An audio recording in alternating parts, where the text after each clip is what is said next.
Welcome, everyone.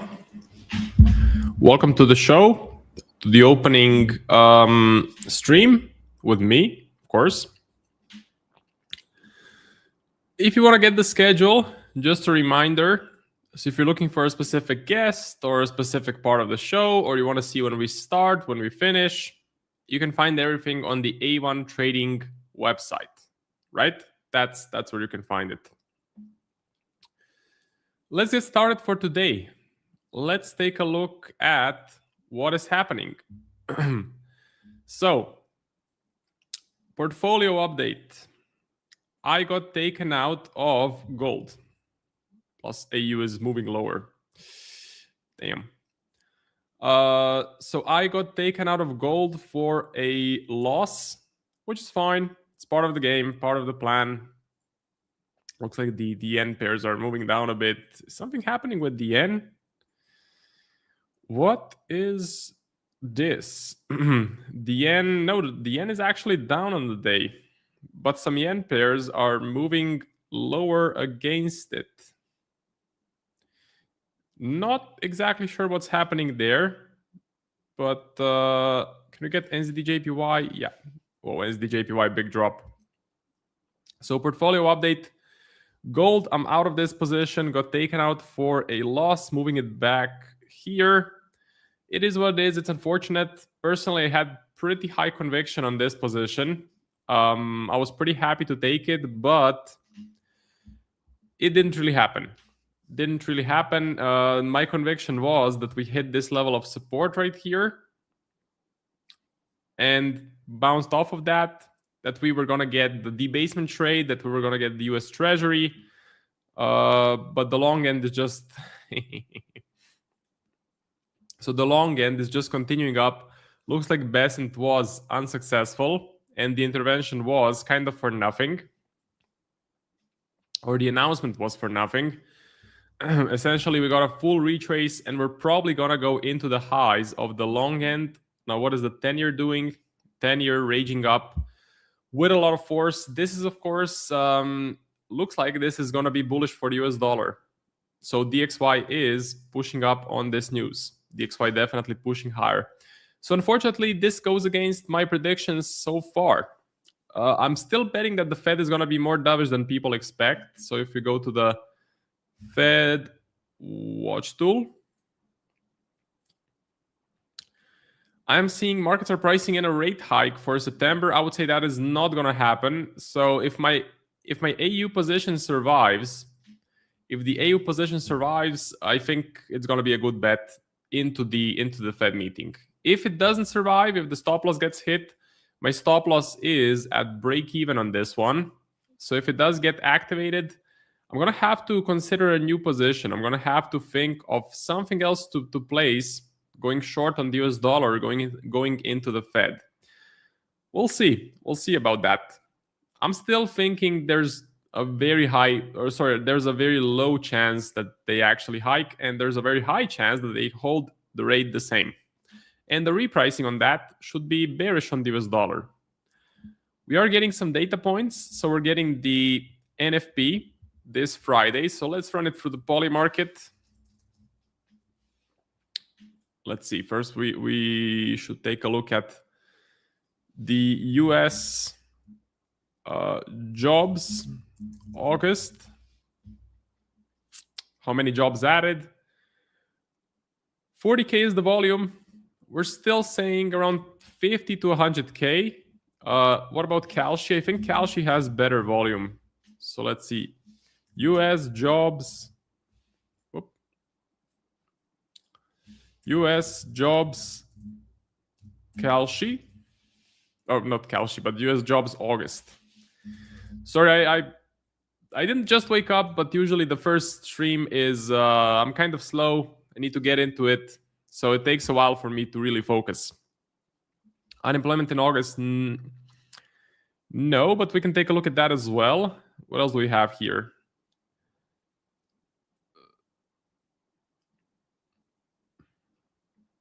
Where is the NFP? Jobs added. Okay, here it is, I think. So the unemployment rate is above 4%. Above 4%, 81% chance, above 4.1. So it looks like the market is saying, or Kalshi is saying, it is going to be the same as the previous number. What about the... Look at the volumes. The volumes are much, much greater. 425K. Then you have 143K here. Looks like we're going to be above 50K, somewhere around 50K. I think that's going to be the number. 50K to 60K, I think that could be very likely, or 40 to 50. Then let's take a look at the inflation. August inflation was the prediction for that. It is still 3.4%. So still the market is saying it's going to be 3.4%. Yeah, which is the same as the previous number. If you look at the Edge Finder, you look at the inflation CPI,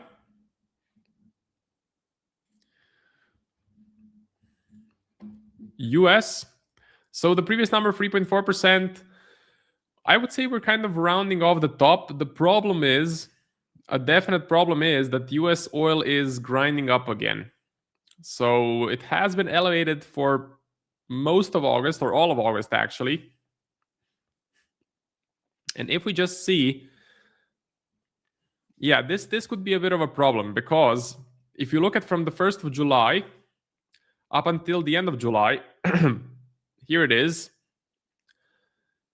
I wish we could find an average here. I'm trying to find an average of US oil pricing for July and compare it to the average price of August. But maybe it's somewhere similar. Maybe it's a bit similar, because actually this is September now. So this big candle up happened yesterday. So the August print may still be okay. So I'm thinking that yes, we could print 3.4%. Pretty likely that happens. In which case, I don't see that there is a reason for the Fed to hike rates. Also, we can try to look at the PPI, which is a precursor to the CPI. If we go to the next week, see, you're getting the US PPI, and then CPI is on Friday. So the PPI is on Thursday, CPI Friday. Let's go to Kalshi. Let's go to US PPI.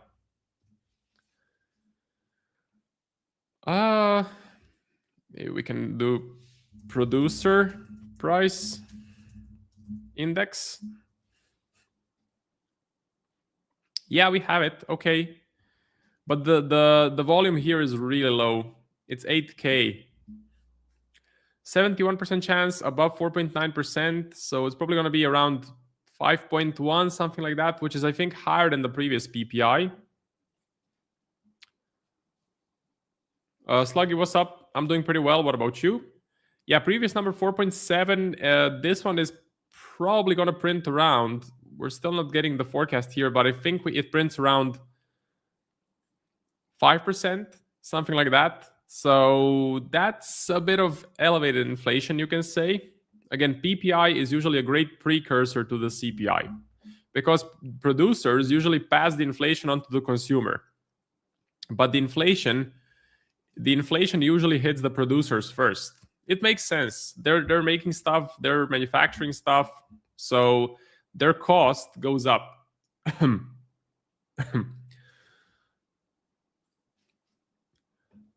The positions I'm still running are, as I mentioned, AU, which is now, again, even lower. I'm thinking of taking profit here because we're about to hit the 20 MA. Now, I'm going to stick to the plan. I'm going to let it run. I need to have something going into the Fed. I need to have something going into the NFP, the CPI, and the Fed. So I'm going to leave this running for now. The star of the show is definitely Aussie NZD. So this is a position that I had running, and this one is doing pretty well. We're now at the top of the range. This, by the way, also was a signal or the trade idea. in the A1 Trading Discord. If you want to join the A1 Trading Discord, or you want to get the Edge Finder or the stock box, you can get 15% off with the code Marco. Okay, so with code Marco. Now, all of the links are in the description of the stream, so make sure you take a look. And again, this position was an idea in the Discord. What I'm guessing happened here is the RBNZ. The RBNZ event was more dovish than expected. So we also had the Aussie GDP, which printed higher than the forecast, higher than the previous number. That's kind of bearish for the currency, because then the central bank can no, actually that's supposed to be bullish for the currency. Yeah, good for the currency. Actual greater than forecast is good for currency. So this is good. This is good. This is good for the Aussie longs. But then the second thing that happened is the RBNZ. You got the cash rate, the statement, the rate statement, the press conference.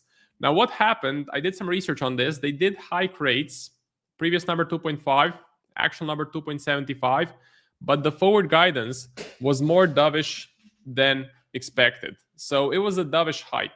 It was a dovish hike, which the market interpreted as being very bad for the New Zealand dollar, because there was a bunch of rate hikes already priced in for the New Zealand dollar. So a repricing was needed, and the repricing has happened. Let me show you what I want to show you. I can't show you the rate probability because it's locked. If we go to the rate probability website, I have the RBA, but RBNZ is locked. So unfortunately, I can't show you that. By the way, this website was most likely built. This website was most likely built with Claude, which is pretty interesting to see. Anyway, the unemployment. I wanted to show you the labor unemployment for NZD. Is this correct? I don't think this is right. I think the last print was from July, 5.3%. Let's see, Gemini. When was the latest unemployment print for New Zealand?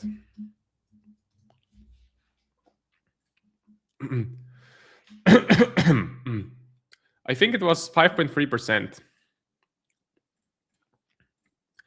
And if we go back 3 years, you can see it's definitely on the rise. So it's definitely a problem. August 5th. Actually, August 5th. Okay, August 5th, 5.6%. That's interesting to see.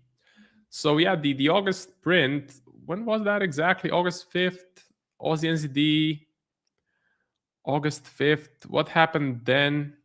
Well, just a pretty small move, actually. Pretty small move there.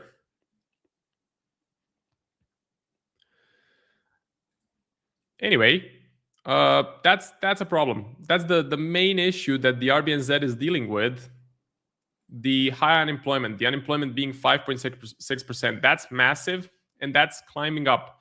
So before this event, the market was pricing in a bunch of hikes. I think on the Edge Finder, we can still see it. If we go to interest rates data, if we go to projections,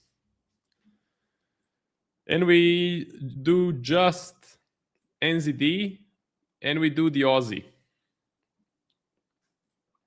So the Aussie is in blue, the NZD is in red. You can see the Edge Finder, I think, takes a bit of time to reprice. So this is what we had, a bunch of rate hikes priced in for the RBNZ. Looks like it's not gonna happen. Looks like it's not in the terminal rate 3.8% by Q2 2027. Looks like this is not possible because the unemployment rate is so high, right? So that's the trade on Aussie NZD. I'm holding it still. Probably going to trail my stop loss pretty soon. I'm not going to trim any risk off for now. I'm I'm gonna see what happens. I'm gonna see what happens on this one. Yeah, I mean, we are gonna hit a pretty big resistance level here at 1.23. So that's an area to probably trim some risk off. But I don't know. Like, one more thing that I'm betting is the New Zealand elections. If you go to Polymarket, if you go to NZ elections, and you go to here, no, this is not the one. This is not the right one. This is the one. New Zealand legislative election winner. Labour Party is winning by 56%. One thing that the Labour Party is campaigning for is they want to lower the unemployment. They want to lower this number. And to lower the number, you have to be dovish. And dovish means bearish for the New Zealand.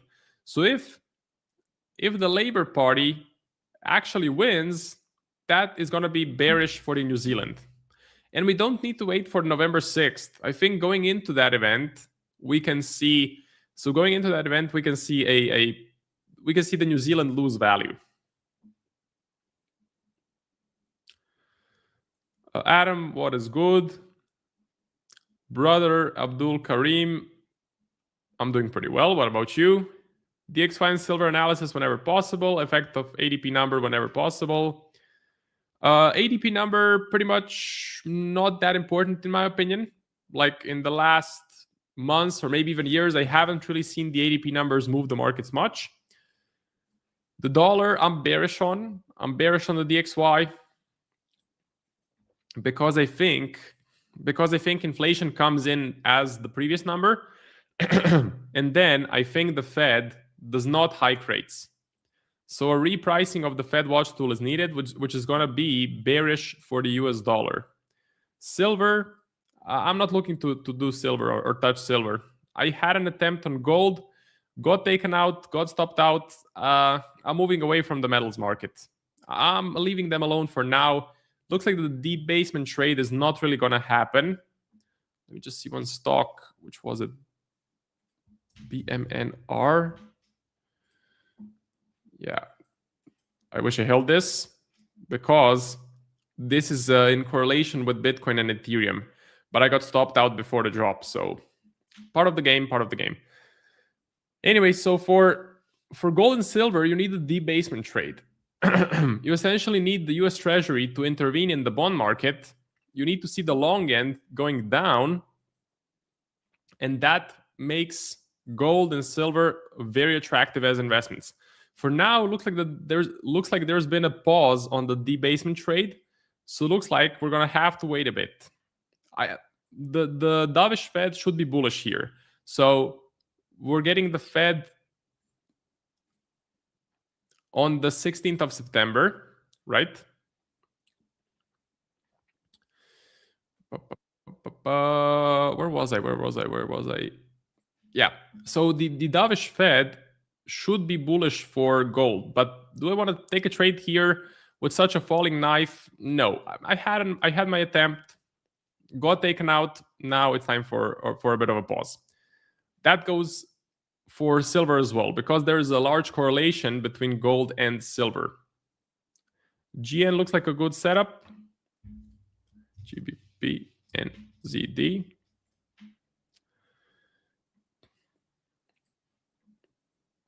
$2.29. You mean if we retrace to that level? I mean, personally, this is very flat. So would I execute a position like this? Personally, I would not. But if it fits your plan, then it makes sense. For me, this just looks flat and choppy. I think so. I prefer the Aussie NZD because I think you get the punch of the overall uptrend. So you can say, I don't know, if you go to the weekly, maybe even the monthly chart. No, let's do weekly chart. You can actually say that this is a clear uptrend, that this is a ABC correction flag, which I don't really look at. I don't care about Elliott waves, but this is a cleaner chart than GBP and ZD. Yeah, this one is overall going up, yes, but the chop is just greater. The chop is much, much greater. AU GDP AU GDP beat. NCD was quite dovish, perfect divergence, but I can't find a decent entry. Maybe a break above and a retest. Tough to find an entry right now. Tough to find an entry because the thing is flying. Because the thing is going up quite a lot. Pretty much every single NZD pair has gone in one direction by a lot of pips. So NZD was the NZD JPY, I think, big one. Yeah, NZD JPY. Kirtan, hello. The risk remains to the downside for US dollar going into NFP. I would say so. That was when I was smacked by the NZD USD shorts. Adam, what is good? Warsh has deliberately created a higher hurdle for the Fed to remain on hold. Does the incoming data justify the rhetoric? Look, the incoming data, if you looked at it and if you didn't know anything about the Fed, you would say they need to hike immediately because the target inflation rate, according to them, has always been 2%. They have been above 2% for 5 years now. For 5 years, they haven't hit 2%. We are now at 3.4%, which is almost 2 times greater than 2%. So if you looked at it in a logical way, and if you didn't know anything about the Fed, you would say, yes, hike immediately. But the Fed hates to hike rates. You have midterms coming up. They don't really care about 3.4% inflation. The professionals say 3% is the new 2%. So as the previous target was 2%, the new unwritten target is 3 point something. So they don't really care about this high inflation, or they don't seem to care about it at the moment. Like Warsh mentioned at the last meeting, inflation is coming down. That's a good sign. I mean, that's what I think they're gonna do. They're gonna be on hold because that's how the Fed operates. They only hike, so they only hike rates if they really, really must, especially going into an election. I know the Fed is 12 different committee members, and most of them are probably not a fan of Trump, but I still think they don't want to piss off their rich friends. And you can very much piss off your rich friends that want to get reelected if you hike rates going into an election, right? That hurts the stock market. So imagine they hike rates, the SPX drops massively, or maybe drops like 5 to 10%. And all of the rich friends that are supposed to get reelected, well, their chances have just gone down. So I would say it's one big cohort of powerful people that are all working with each other. And that's why the Fed has mostly been super dovish. That's why the Fed doesn't want to drop the hammer and actually put inflation to 2%. So we're getting this 3.4% is fine situation. And of course, Kevin is sounding super hawkish, trying to spook the market, trying to hike rates without actually hiking rates, doing a free rate hike, let's say. Also, they're trying to, with a hawkish speech, he's trying to put some confidence in the bond market, right? Give some confidence to the bondholders, which is, of course, unsuccessful. The 10-year is, just continuing up. But what I want to say, essentially, bondholders, which is really, really important for the US government, bondholders are seeing this situation. They're seeing the CPI being very high. They're seeing the Fed not wanting to really hike rates and lower this to 2%. So what are they doing? They are selling bonds. They're also called bond vigilantes, if you want to use names. That's why this is going up, because when bondholders sell bonds, the price goes down, but the yield goes up. It's an inverse relationship. So bonds get sold, price goes down, yield goes up to make them more attractive, to attract new buyers. But the problem is it makes the US debt more expensive to repay, because the current holders of bonds want to get interest payments. And there's a big difference if the long end yield is 4.5% or if it's 5.3%. We're talking about billions of dollars of debt. So that's how it works. Could it be a hawkish hold? That's what I'm betting. Hawkish hold, yes. But I think even though it's going to be a hawkish hold, the dollar will still sell off because the markets are pricing in a hike. So just the action of staying flat and not doing anything should be bearish for the US dollar. And it should especially fade this move, most of this. So we should at least do this.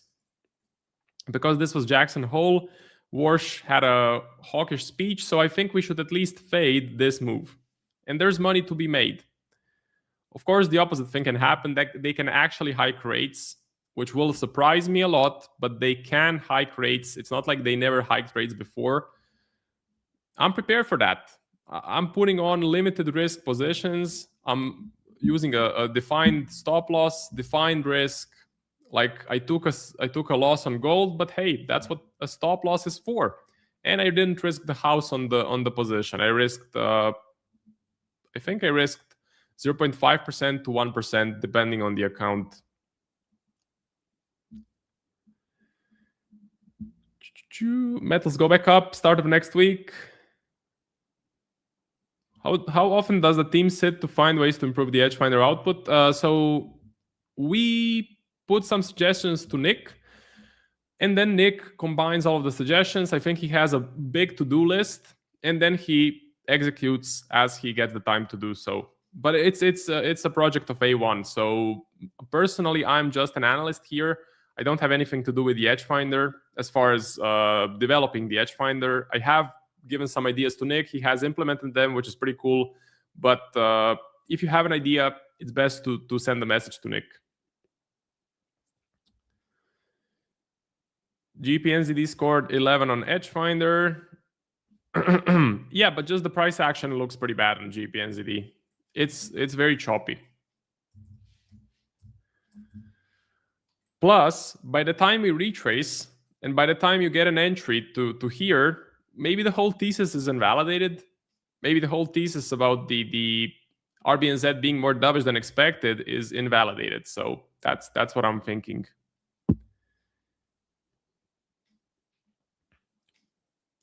We're on our way to stagflation. I personally don't think they should after week NFP, but then again, could call it an insurance hike. Very unlikely. I don't think they will do an insurance hike. I just don't see it. Maybe they do it to try and calm the bond market, but it wouldn't make sense going into these elections. And if inflation is going to be 3.4%, it doesn't make sense for them to hike. I don't think it even matters if they hike or not because of the midterms, since Trump's approval rating is only like 30%. I do think Trump is gonna, or not Trump, but the Republicans are not gonna do well. I'm sorry, something is off with my voice.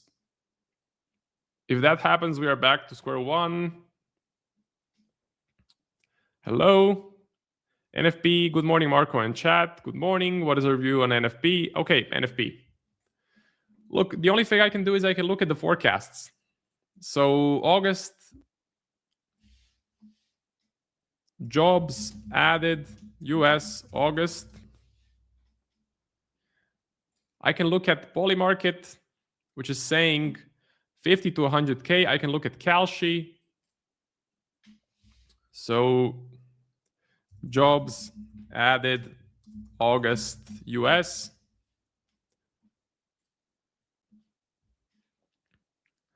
So the number should be around 50K. The volume is pretty high, so this is a pretty good signal. Yeah, that's what I'm thinking.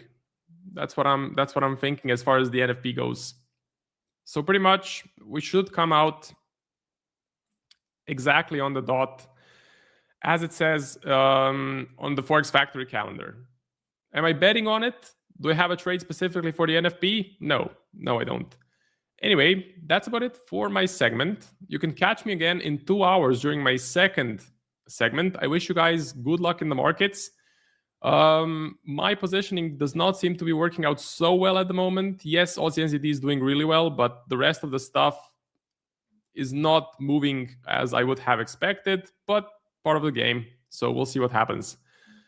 Yeah, thank you. I'm going to play a quick transition and then you'll have James coming on in 30 seconds.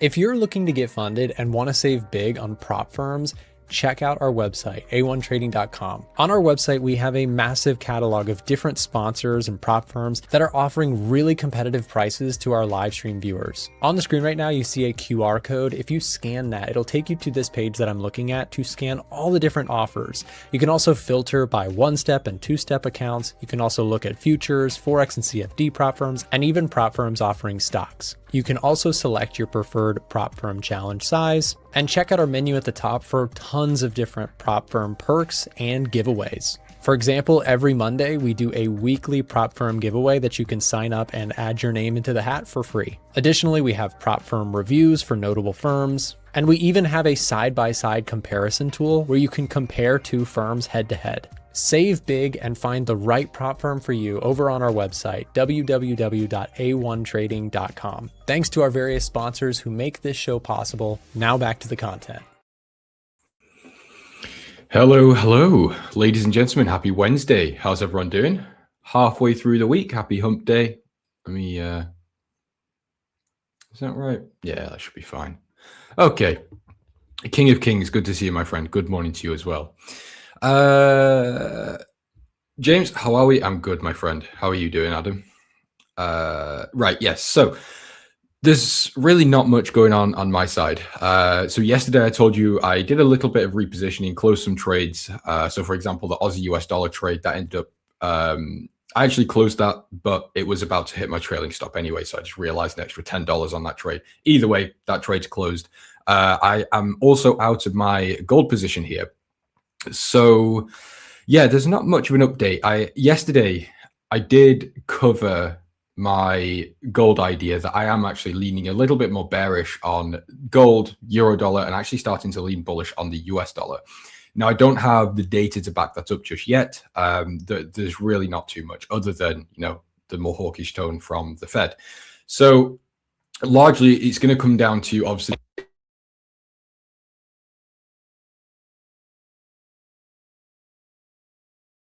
Sorry, my mic just muted. Hold on, let me just make sure the settings gone back to normal. Okay, it should be fine. I'm not sure why that happened. I guess I unplugged it somehow. Yeah, okay. Just let me know if you can hear me. If there's audio problems, let me know. I'll try and fix it. So what was I saying? Yeah, so I do still lean relatively bullish on the US dollar at the moment, but as I was saying, I'm not sure if you guys heard that or not, but it really does rely on the data that we're going to get out of the US, such as NFP, unemployment, inflation data, and of course, what we actually get from the Fed in terms of forward guidance. I do agree with what Marco said. I really don't have any other points to put onto that, really. I would expect, like, my base case really is more of a hawkish hold, hawkish lean to neutral. So maybe I don't see a world where we get any sort of dovish tone from the Fed. So something I was talking about yesterday, hold on, that's the wrong section. We need the US heat map. Yeah, what I was saying yesterday was, we can look at the current situation in a few different ways. We could look at inflation and say, yes, inflation is quite largely above the 2% target. Okay, typically that would lead to rate hikes. Again, on paper, really surface level rate hikes, inflation's above target. Cool. But then we need to account for the fact that growth is actually quite low here, 1.5%. It is on forecast, but obviously it is a decline from previous. We can see the labor market is also pretty weak here. NFP, massive undershoot there. Unemployment rate is holding up, but as I've been saying over the past couple of streams, if we also look at the participation rate that dropped at the same time as unemployment rate dropping, it doesn't necessarily give us a great signal in terms of, unemployment's lower, people have got jobs, great. There's also then the retirement fact that we had quite a large outflow of employees, essentially, due to retirement. Is it really just a case of jobs being refilled rather than job creation? So there are all these things. And again, you've got to pay attention, you've got to understand the Fed has two jobs. It's the dual mandate: job security and obviously controlling and managing prices via inflation. So looking at this, I don't think the Fed can warrant a rate hike. I just do not think the economy is in a situation at the moment that would support a hike. However, I do still expect a hike either later in the year or into 2027. Either way, it doesn't really matter, but I am, again, sort of leaning on that bullish side of the dollar, but not enough evidence yet to actually pull the trigger on anything. Okay, Sluggy, hello. Kwang, good morning. Christoph, good to see you. Modi, hello. James, can we get the fib on a daily time frame? On what, Adam? What market do you want that on? Pound dollar pullback? Yeah, we can take a look at pound dollar. Can I share my thoughts on Bitcoin? Absolutely. You can hear me. Fantastic. Aussie US dollar looks good for entry. Okay. So a few different markets there. So we will start with, what was the first one? Oh yeah. So Adam, tell me what market you want the daily fit. Oh, okay. On gold. So hold on. Let me actually just use my other panel here. There we go. So yeah, what we were talking about on gold yesterday was the sort of two possible ways you could go about it. You know, there's a slight bearish case that I was going over.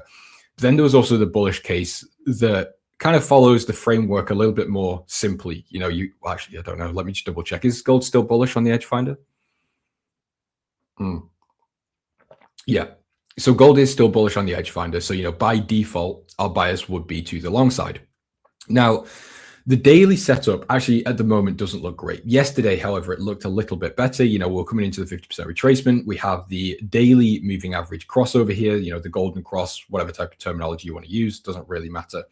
So this was actually kind of a perfect opportunity, as well as the previous support that we have on the left. This was kind of, in my opinion, the saving grace for gold. If it didn't hold this level or doesn't hold this level, very likely we're going to go back towards 4,000. So this is, again, sort of both cases. In terms of the simplified workflow, Edge Finder, trend, technicals, it does look quite bullish on the daily. But then, as I was saying yesterday, the dollar is very bullish at the moment. I mean, we had last week's weekly candle close really strong. We're still creating these higher lows. This week's candle is looking very bullish as well. We've got hikes getting repriced into the market. Yields are higher as well. So yeah, I would say the external landscape for gold, obviously when I say external, I mean away from the Edge Finder and away from gold's actual market, things are not looking great. So yeah, that's what's making me quite hesitant really to really do anything with gold. So what my plan is at the moment, I'm going to get rid of this now because I'm not in that position anymore. I'm also not in this one. Actually, I closed that just to minimize my exposure during this move to the downside.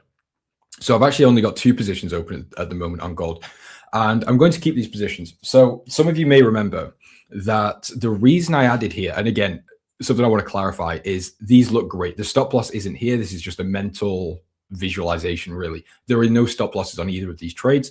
They're very small sizes, both 0.01 lot sizes, just for reference. So whilst these look amazing, I'm not that great of a trader. You know, I can't pinpoint the bottom of markets. The whole idea with these trades was actually that I wanted to add in at $100 increments on gold. So I started this whole journey at 4,000. I expected 3,900, 3,800, so on and so on. So if anything, I actually got it completely wrong because I wanted it to go lower. I expected it to go lower. It did the complete opposite. So that's still the plan. If gold does continue lower beyond 4,000 or lower than 4,000, I'm still going to do the same thing. I'm going to continue to add in at 3,900, 3,800, so on and so on, and build up that layered approach or the DCA approach and try to build a really solid average price around 3,500. So that's my plan on gold. Whether that is actually what will happen, we'll have to see.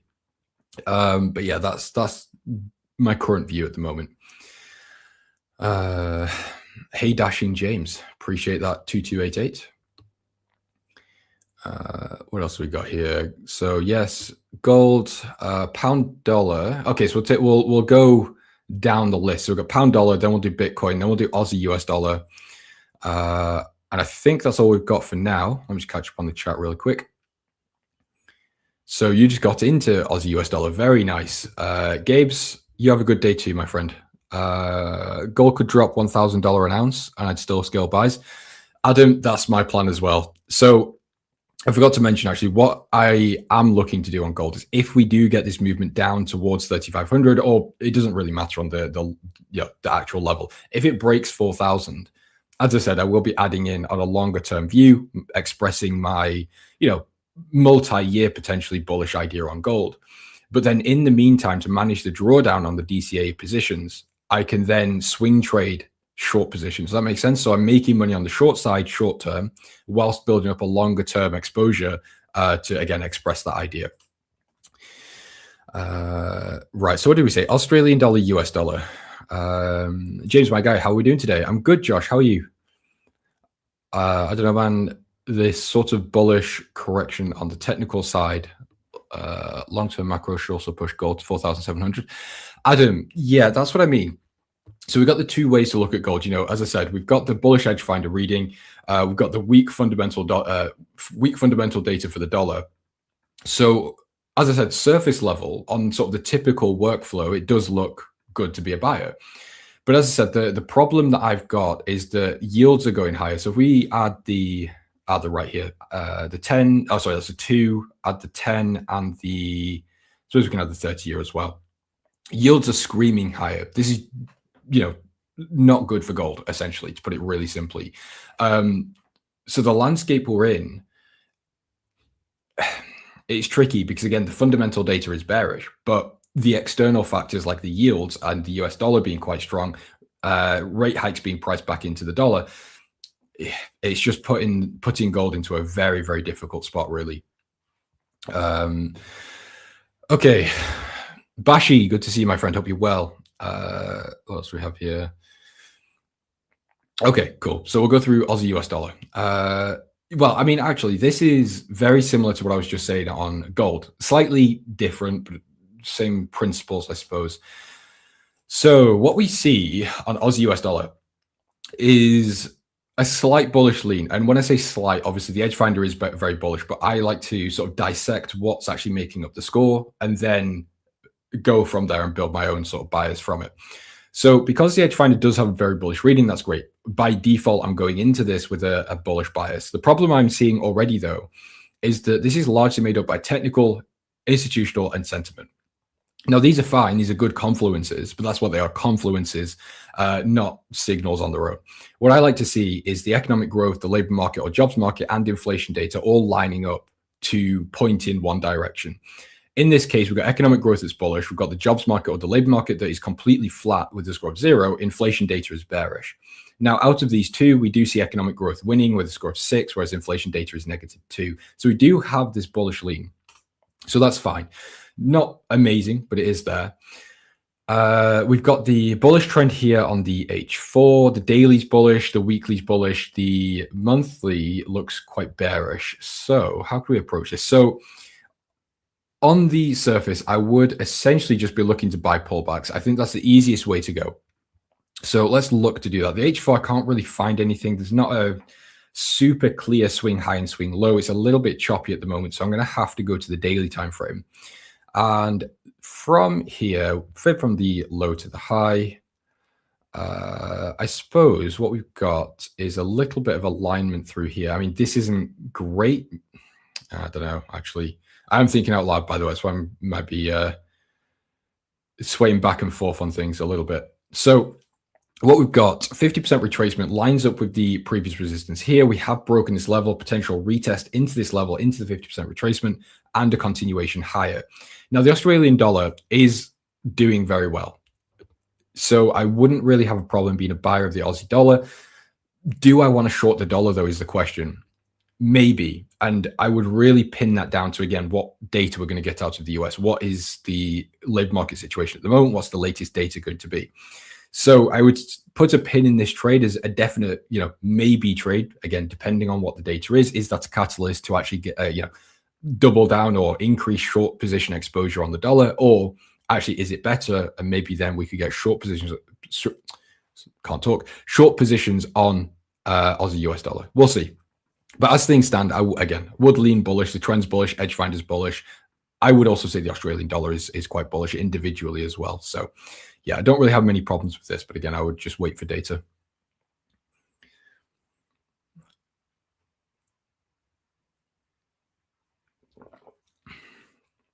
James is so handsome. Thank you, Bashi. I do try. I've got a 3-step skincare routine. It's the benefits of having a girlfriend. They teach you all these tricks to look a little bit better. I mean, it only works a certain amount, though. I feel like my mic is really loud. I've got a audio monitor on the side, and it's like screaming at the extreme. Not good. Hopefully, this might be a bit better. We'll see.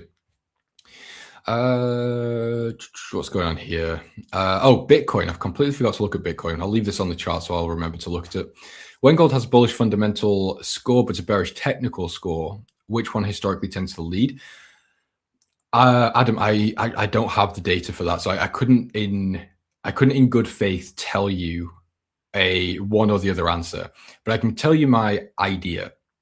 Now, I would say that's quite a simple question, and I would put that down to gold following the fundamentals, not the technicals.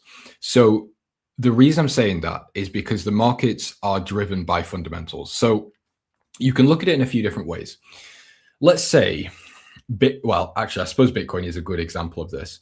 The technicals weren't leading this market. What was leading this market was the fundamental and the geopolitical landscape. That is the pressure that we saw on Bitcoin. Same thing with gold, same thing with oil to the upside. That is what drives the markets. However, the technical levels provide people with areas to actually get in and get out of the markets. So what we saw was obviously, again, a very bearish landscape and environment for Bitcoin. We came down to this sort of 60,000 key level, really strong level of support here. We did see the landscape slightly shift for Bitcoin at that time. That's where buyers stepped in. So technicals are a good confluence in, again, in where to get in, where to get out, how to manage the trade, but it isn't in any way what drives the markets. It can be on higher timeframes. So not in every situation. Again, I don't have the stats to back this up, but it is, again, something I've noticed over the years of being a trader. If you go to like a monthly time frame or weekly time frame, oftentimes you will see key levels getting respected. So, you might see a massive weekly resistance that does just fail to break every time, or most times anyway. So there are bits of context and nuance, I suppose, to what I'm saying. But overall, as a blanket statement, yes, the markets follow the fundamentals. Technicals are more of a secondary thing. Haven't found any good swing trades in a while. Slugs on day trading gold, but caught the highs all the way down. 21 moving average. Very nice. So I know I keep moping about gold. It's all good, Adam. Don't worry. We're here for it. Well, I'm here for an hour, so I've got plenty of time to go over different markets. Tell my skincare routine. So in the shower, you need, I don't know the specifics, but you need obviously a face wash, not a body wash, a specific face wash. Then you need a cleanser or exfoliator, one of the two. It might be both, I'm not sure. And you do one, then the other, then moisturizer, and then maybe a face mask on a Friday night. That's my exciting trader routine. Can you please answer my question about pound Aussie? I must have missed that. I'm not sure what you asked. Oh, here. Hello, James. Can you share your thoughts on pound Aussie shorts and where you will look to enter? Also, my fundamentals on Aussie. Yeah. Okay, let me do Bitcoin, then I'll go to pound Aussie. So, as I always say, I'm not a Bitcoin trader. I don't really know much about it. Crypto just isn't my basket. I primarily trade just currencies. So the best I can do is obviously see what the Edge Finder is saying, and then we can look at the technicals. I'm fairly sure the Edge Finder is neutral on Bitcoin. Where is it here? Oh, actually, it's not. Never mind. It is slightly bearish with a score of -5. Jobs market's bearish. Inflation is neutral. Economic growth bearish. Institutional activity is bearish. Technicals bullish. Crowd sentiment is neutral. Okay, so we're going into this with a bearish bias. So how could we look at this? The daily is the daily is a little bit tricky, actually. We are technically bearish. The 200 is above the 50 moving average. We've double topped here, however, at the previous daily high. So I would say the question really is, are we going to see a correction of this left side? I would say the likelihood is quite strong, and that's just because when we have these very aggressive, impulsive moves in the markets, often we do see corrections. So I would say we are very likely to come back down on a price action view. The edge finder is bearish as well. The problem is there's no technical setup here unless you are looking to basically just trade support and resistance type of approach. So, sell resistance, sell the double top idea. It's not something I like to do. So at the moment, there is nothing for me to do on the daily. The H4 doesn't tell me anything either. We are bullish here. So I think what I would need to see is some sort of bearish move, see these moving averages cross on the H4 into a bearish trend. Then, I could potentially look to go short. But as things stand right now, there really isn't much. So yeah, I mean, I'm just thinking here. Yeah, there really isn't much more I could add into this Bitcoin idea. I think, again, I would lean to the short side because that's where the edge finder is telling me. And I don't know enough about Bitcoin to really have a different idea or any extra input on that. What was next? Pound Aussie. Where is it? Here. Okay. So yeah, Pound Aussie's been a little bit tricky recently. Let's see what the edge finder is saying first, because I know it was bullish at one point, but I'm not sure if it's dropped off. Where are we here? Yeah, it's dropped off. So it's actually slightly, well, it is neutral, slightly bearish here. So as you can see on the score over time, we were getting this bullish reading, but it just didn't lead into anything. So if we look at the Pound Aussie market, we did have a little bit of a bearish period. Obviously, this was the start of the what was it called? The Iran situation. That was obviously a bullish period for this market. We had another bullish run, but it didn't lead into anything. So the daily is still bearish. I'm fairly sure the H4 is bearish. It is. The weekly is about to flip bearish as well with the 250 EMAs. So yeah, I would say probably being short is the best approach. Now, again, the problem is the edge finder doesn't support that reading. It is neutral, not bearish. So if we were to trade this market, it would mainly just be on a momentum technical front, not necessarily full fundamental alignment.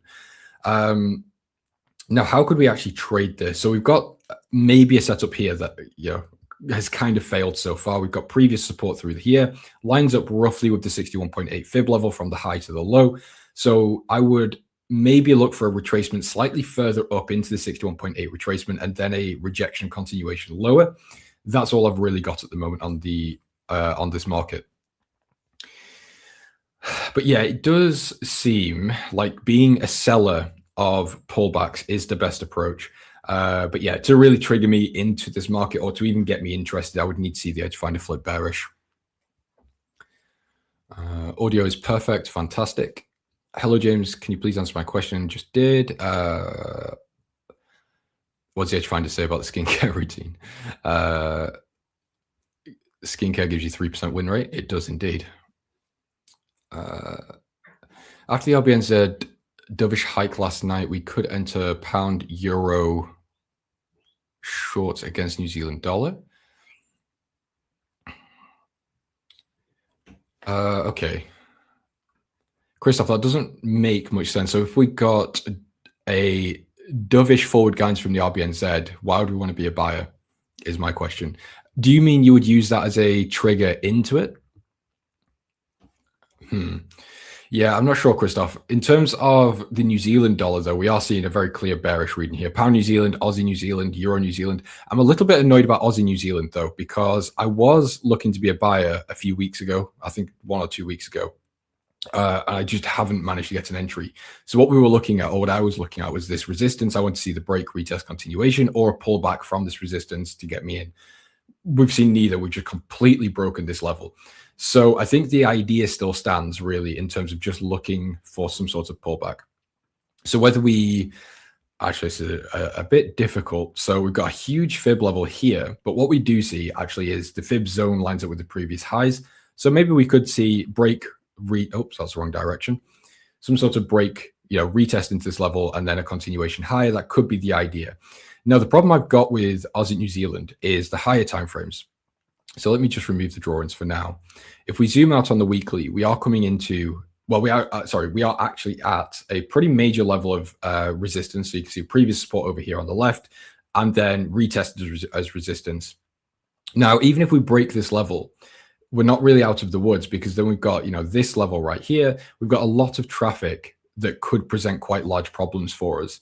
So it's really a case of how long do you want to hold this trade for, because the risk to reward could be very limited. It could be huge, depending on exactly how you execute.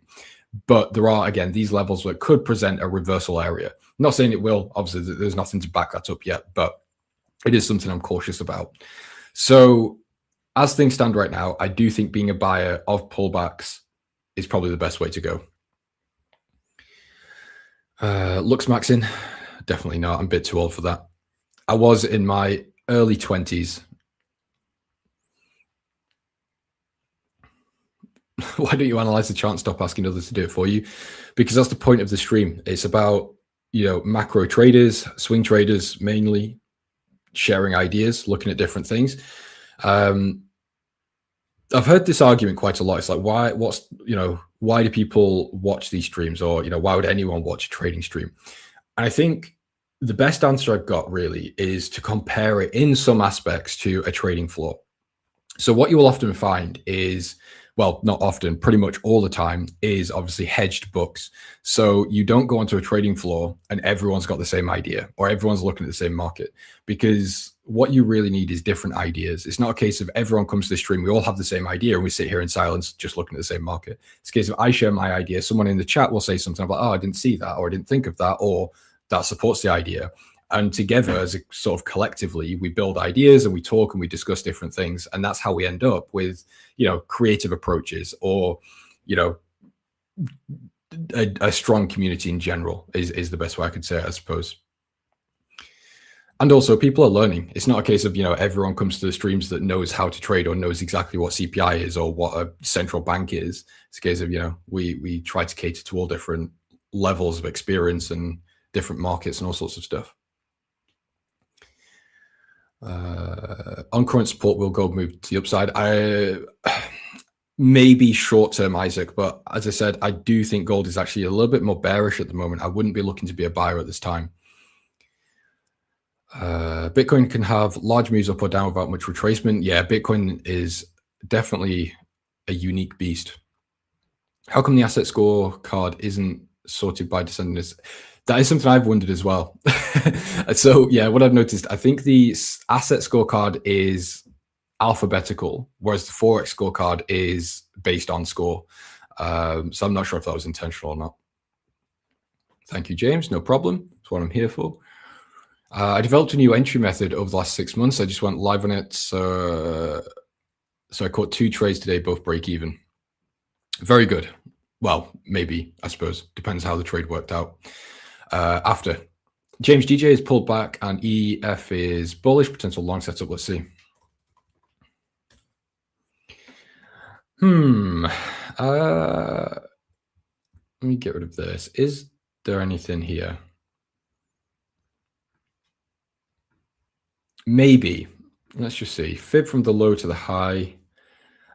Yeah, I suppose we could maybe be looking at some sort of entry within the fib zone. Previous support here, broken. We could come back down, retest the 200 daily moving average here. Something like this. That's all I really see at the moment. There is a bit of a concern that we haven't created a higher high. This is a lower high relative to the previous one. Actually, this is also a lower low relative to the previous one. So technically speaking, this is a little bit more of a downtrendy type price action, but not a huge deal at the moment. Yeah, as far as I'm concerned, yen pairs do still remain buy the dip opportunities. It's really, a case of we haven't seen any policy change. Rates are still the same. The yield gap remains. It's still, again, overall great carry trade opportunity. So yeah, I would still lean towards being a buyer on dips, but obviously with very, very close attention to what the BOJ is doing and what they're saying.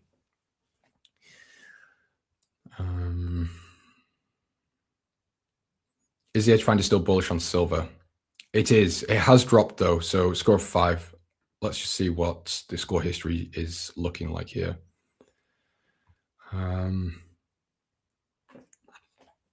Yeah. So this is, another use case that I really, well, not another. This is why I like to use the score history, because we can see silver has was maintaining a very strong bullish reading, actually very bullish. and we can see the score has just been gradually dropping over time, now sat at 5. This to me is a little bit of a worrying sign. I don't like to really buy into a market where the score is actually deteriorating. I'd rather get into a market where the score is either maintaining consistently or increasing over time. So in this case, I would avoid silver, not just because of this, but also for the facts I said earlier, like the rising yields. Yeah, it just doesn't look that attractive for me. Please use the light theme. It's hard to see, especially on the multi-chart setup. No. So macro tells us why, price tells us if, technicals tell us where. Pretty much, yeah, that's kind of it.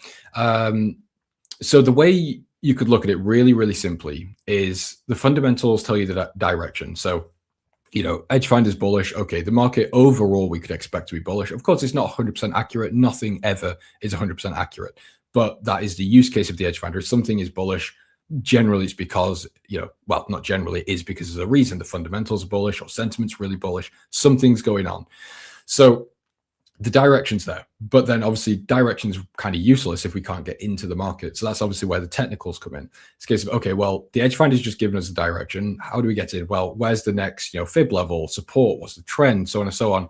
We then define our entry, and then we've got both things. We've got the timing, we've got the entry, and we've got the direction. Super, super simple. James, what do you think is going on? Oh, wait, hold on. What do you think going short on Euro Aussie? I don't mind it. I think, as I said earlier, I think the Australian dollar is in a good situation at the moment, really, to be a buyer. But I don't feel comfortable I don't feel comfortable selling into this just because we've already had such a large move to the downside. We've only really had one major pullback here. Obviously, we have had, you know, a little bit of a pullback during this period, but overall, I would like to see a much larger move to the upside and a little bit of a rebalancing or repricing. We've also got a really strong level of support here, so I wouldn't want to be a seller into that either. So whilst, you know, on the surface level, I think being short probably is the best direction. I think in terms of the actual entry at the moment, it's a little bit scuffed. You know, again, daily and weekly level of support, I don't want to sell straight into that. I need to see, or really would like to see, a larger pullback before actually trying to take a short position. Take a look at Pound New Zealand. Man, I hate this market. We've looked at this, I think, every day for the past week and a little bit, maybe. It's just, there's just nothing here for me. As I said last time, I think Marco said the same thing. There's just nothing going on. The daily time frame is completely sideways. Moving averages here, choppy, no direction. Price action wise, you know, on short-term aspects, on just this sort of range, there's nothing going on. The H4 is bullish, you know, the edge finder is bullish as well. So, well, actually, sorry, I say the H4 is bullish. It's not bullish. We do still have the downtrend with the 250, but we have cleared out the previous highs. So, you know, kind of bullish, but still bearish. Edge finder is bullish, but it's just not enough for me to do anything with here. So I think maybe, yeah, what I said earlier still stands. So fib from the low to the high. If you were wanting to be a buyer, I would be looking to buy into the fib on a change of this H4 trend. However, what could also be the situation actually is we have a bit of a larger pullback into the daily support level here, and then we continue higher from there. I don't really like either, so I'm going to avoid this market because, as I said, I don't really like to trade ranging markets. Silver, yeah, we can take a look at silver. I'm here for the education as always and the entertainment because trading is quite boring alone. It is. It's a very lonely job, really, which I think is why, you know, most traders that you'll see, especially retail, will end up in some sort of community. Sadly, a lot of the communities are not very good.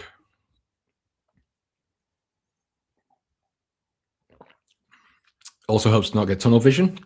That's exactly it, Sluggy. That's a good point. GPUSD shorts. I think we looked at pound. Oh no, it's pound Aussie we looked at. We'll take a look at pound dollar as well then.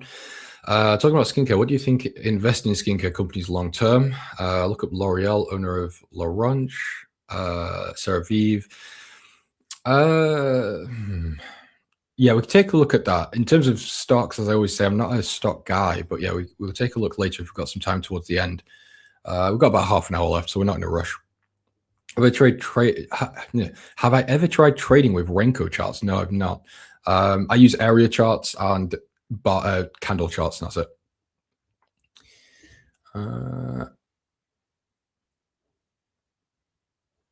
It's like the spy fashion companies. The thing is, I'm actually quite bearish on fashion companies. I think things like LVMH, I don't really see any potential in. I think that what we're actually seeing, and this is a bit of a tangent, but I'll get back to the charts in a minute. I think what we're seeing really generally speaking, with luxury brands or quote unquote luxury brands like Gucci, LV, all that sort of stuff, the sort of high street ones, the appeal is completely gone. I think there's a saying that's very true. It's like, it's what poor people think rich people wear. So I know quite a lot of wealthy people, basically just through business and obviously what I do as a job. I can't tell you one of them that walks around with any brand like that. They'll wear things like it's called Loro Piana, things like that, like the unbranded ones, the ones that are ridiculously priced. I don't wear stuff like that. I'm quite happy with a bit of Nike or a blank t-shirt. But yeah, anyway, what I'm trying to get at here is the younger generation. So Gen Z. First of all, it's not just the fact that they're all poor. Again, generally speaking, I don't mean that as an insult. The cost of living is ridiculous, I think, in America as well. Job scarcity is there. Generally speaking, the younger generation is struggling for money. So there's that aspect. But then there's also the aspect, I just don't think anyone cares about designer stuff anymore. It's like, since the whole thing came out that it's all basically just made in Chinese factories, the same thing you could get as a, off these, what are they called? Rep websites or whatever, where they just make the same thing but fake. It's basically the same thing. So what I'm trying to say is I just don't see any real value in these luxury brands. I really do think long term they're going to struggle. So it's definitely not something I would be looking to buy in terms of stocks or investing or anything like that. I'm quite happy to just leave those to collapse in the background for the next couple of years. Anyway, we'll go back to the charts. So silver, and then I think it was pound dollar we'll look at, and then we'll get back to the chat. So with silver, I'm going to speak about silver and gold kind of simultaneously because they're basically in the same situation in terms of the environment. So the problem I've got really with silver and gold is that the opportunity cost is getting outweighed quite largely. So the way we've got to look at it really is, I said earlier yields are rising, but what does that actually mean? Well, if you're getting paid, 5.2% here, we could round it up to 5.3% for holding a 30-year yield, essentially, or a bond. Why would you hold gold? Because you're getting paid quite nicely, 5% return for a investor. Let's say you've got tens of millions, you're buying bonds. That 5% return is very stable, it's reliable, and it's a good return. So you're not exposed to things like the S&P, which yes, can return more, but it's got massively more volatility and downside potential. So you've got to think of it like that. It's like, what is the opportunity in the market? Where are the larger players wanting to be, and what's their thought process? So at the moment, the appeal is actually in bonds because of the yield, not necessarily in holding the metals, because you don't get paid for holding metals. If anything, you actually have to pay because of things like broker fees and whatever else you're exposed to in that sense. So because of that, I just cannot really sit here and say that I want to be a buyer of the metals. I think, eventually, maybe in 6 months' time, maybe in a year's time, that obviously will come back. Well, I'm saying obviously, I do think it will come back. I'm not saying metals are doomed. I don't think they're going to crash to zero, obviously. But I just think the short-term view at the moment on the metals just isn't that appealing. As I said earlier, it will largely come down to what we get out of the US and the Fed as well. Excuse me, as things stand right now, I don't want to be involved. So I'm not looking to be a buyer of gold on the short term, not looking to be a buyer of silver on the short term either. But what we can do is obviously use the edge finder. We do still have silver and gold that are bullish. However, the scores are deteriorating. So that's another little warning sign that I'm paying attention to. The H4 here is bullish. So we can see the 200 and the 50 moving averages are to the upside. We're seeing a little bit of a pullback here, but I don't think it's enough. I think it might just be a pullback rather than a continuation higher. So I suppose you could look at it two ways. Either, you would stay, three ways. We could either just completely sit out, which is what I'm looking to do at the moment.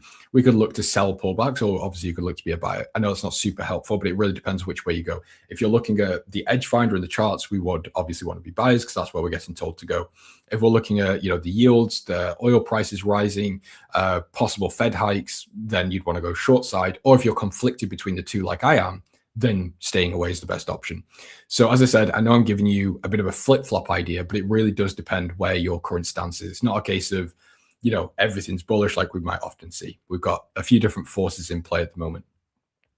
So short-wise, there is an idea of doing this, but this is not something I would like to do. It's against the trend. It's very aggressive. Again, all we've really got here is the fib and a little bit of structure on the left. There's not really much to back up this idea on a technical side. On a buyer's side, as I said earlier, we could go to the daily time frame. Let me remove that idea. Draw the fib here from this low to this high, and we're currently on the 50% retracement. We're seeing a bit of a rejection here as well. Previous support in line. So yeah, I would say both kind of make sense. Probably the buyer's side is a little bit more attractive on the technical setup. And again, the edge finder is there as well. But yeah, for me, because I pay attention to various different things, like, again, the yields and central bank and so on and so on. Yeah, I can't really justify being involved at the moment. Pound US dollar was next, I think. Let me leave this on the chart while I catch up with the chat.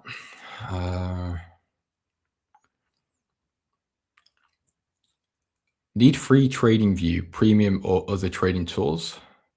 Oh, right, it's an ad. Never mind. Get out of here.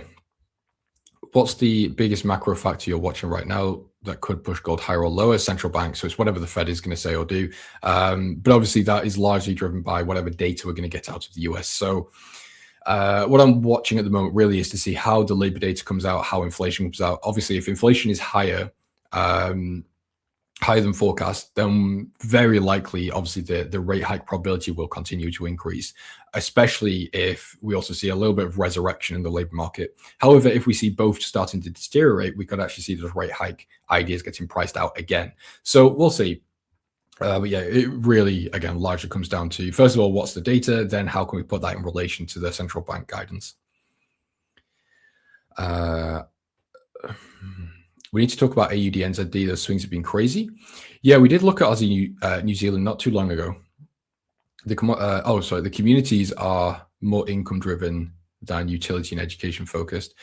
Yeah, I mean, I don't really have a problem with people making money off the communities. I mean, I do the same thing. I've got elite traders, but I think it really comes down to what you're actually offering. If you're offering, Telegram signals, then it's not really worth very much. But if you're offering like an actual community with chats and something that other people don't offer, generally speaking, whether it's webinars or mentorship calls or something like that, that actually has some value, fair enough, charge for it. I would never expect someone to put their time into something for free. So yeah, again, I would say it really comes down to actually what's being offered. Do I use different strategy in futures? Yes. So I still use the fib. I use levels of stress. It's basically the same thing, but I also add on a VWAP as well. I think I'm really behind on the chat. Someone's saying humble guy. I'm not sure why. I'm not sure what that's about, but I appreciate it. Alcohol companies, yeah, that's another thing. I think Gen Z has really been squeezed. So yeah, luxuries, if you will, like alcohol. It's also a health thing, I think, as well. I think, Gen Z has seen sort of the longer term effects of alcohol use. And it's just not that appealing, I would say. I mean, I've got nothing against it, but I understand it. Is Sluggy suggesting we drink more? I think as traders, it's a difficult task to not drink more. No, I'm joking. I don't drink that much. Maybe once a month I'll go out for a few drinks. As gold and silver are already the best performers last month, isn't every reason why they went up still not in place? No, Christoph, because since then we had the Jackson hole with wash, with basically pumped repricing into the dollar, which is largely why we're seeing the dollar so strong at the moment. And again, since then, we've also seen yield starting to scream to the upside as well. I'd buy those stocks as well, Sluggy. I use those on a daily basis. Just hit $50 an ounce, move to the upside on gold. Okay, cool. I think we're caught up with the chat. We've still got 15 minutes left, so we've got some time. We'll go over pound dollar next. Hold on. Where are we at? Stupid USD. There we go. Okay, so we've got a bullish score of 5. What do we have? Technicals bearish, COT is bullish, economic growth is bullish, labor and inflation are neutral. Retail sentiment is also neutral.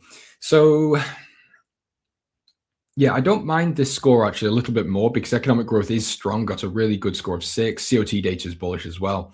And there isn't really any negatives. We've got technical score, but that's not a huge, that's, as we said earlier, it's not a driver really of price. That's more just something to notice. So yeah, I would say pound dollar looks a little bit more attractive actually at the moment. So let's take a look. Oh, we're already on pound dollar. H4 doesn't have anything.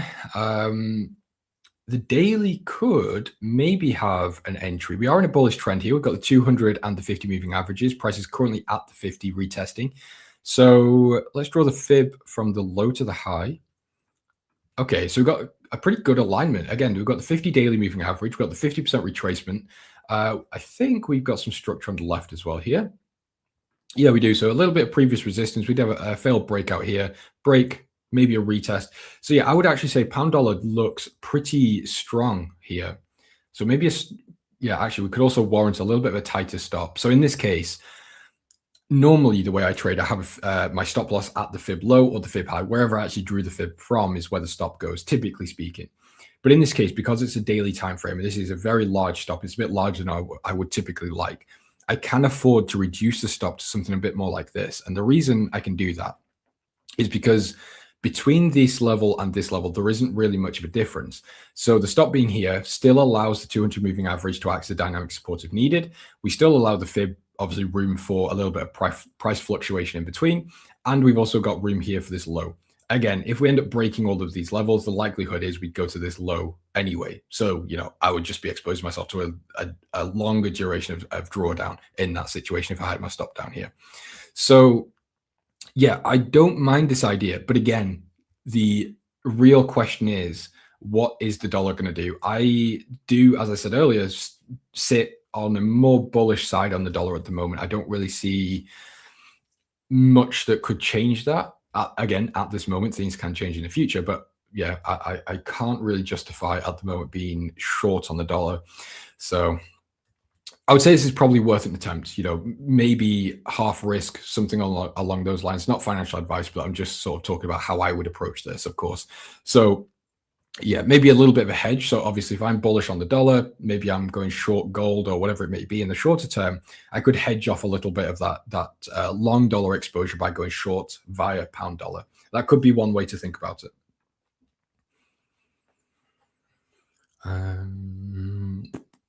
Bashi is back. Very nice, Bashi. Good to see you again. Did you miss much? No, I don't think so. Just going through the charts, business as usual. 30 minutes till ADP. Yeah, I mean, ADP typically doesn't move the markets very much at all. So it's not something I'm going to pay attention to in terms of, to the minute and watch the market reaction, but it is something I will consider. Excuse me. Price action in gold and silver looks interesting. Consolidating for next move, giving a nice round bottom. Yeah, so with gold, yeah, I think the big tell on a price action perspective here is what happens at the current level. So for me, this looks like a fantastic buying opportunity. We've got the fib cross, we've got the moving average cross down here. We've come back down to retest. We've got previous structure here on the left. So, break, retest idea into the fib, into the moving averages, continuation higher, looks great. And again, the edge finder is bullish on gold. So as I said, it looks great on paper or on the surface level, but I keep repeating myself, but I just can't justify it right now. James, did win rate and R&R change in futures trading? Yes. So my win rate in futures is significantly higher. It's sitting around, I don't know off the top of my head, I think it's 65%, give or take. But the reason is because I'm not holding trades. So I'm very, very aggressive when I'm scalping. So the way I scalp is really strict. I have very, very small positions because I'm not, the one thing I found with scalping, even now I've been trading for many years, it's a trap that I did find myself in quite a while ago, actually, not, it was probably 2 or 3 months ago, is the fact that I slightly increased my risk towards more of what I would put on a swing trade. So I think it was around 0.7%. Took the loss and I thought, oh, actually that hurt a little bit. And I lost that in about 2 minutes, again, scalping. So it's that I don't want to lose that much money within just a couple of minutes. So I use extremely small risks, like 0.1% risk. I trail stops really, really quickly. So it's a case of if the trade doesn't work, I'm basically out for break even. If it does work, I let it run for a little bit, maybe either 1R or 2R is what I'm trying to say. And that's it, then I'm done. So yeah, I'm much more quick and strict with scalping management because it can go wrong very quickly. Whereas swing trades, you can kind of leave it. If something goes wrong, it's normally due to a fundamental driver, which, normally you'll have a bit more time to react to and manage around anyway. So yes, I manage my scalping a lot differently than swing trading. What's my take on oil? It's a good question. Let me actually just do a quick checkup on that situation. Just bear with me for a second. What's going on here? IRGC claims 2 tankers disabled by mines in Strait of Hormuz on the 2nd of September. Saudi Arabia reports Iranian attacks on Saudi Cedar vessel same day. Commodity traffic through Hormuz fell to 4 ships versus the 10-day average of 13. IRGC claims strikes on 7 U.S. military bases across region. U.S. intercepted cruise missiles over Hormuz.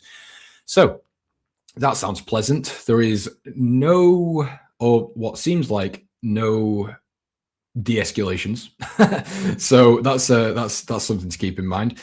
We've also actually, what I've just seen is we've broken out of this trend line. So I don't trade trend lines, but I do pay attention to them if they're there, especially on high time frames. So what I'm seeing actually, hold on, let me just draw a fib here from the. It doesn't line up perfectly. What I was wanting to see was actually this line up with the fib, this previous high. So, break, retest, continuation.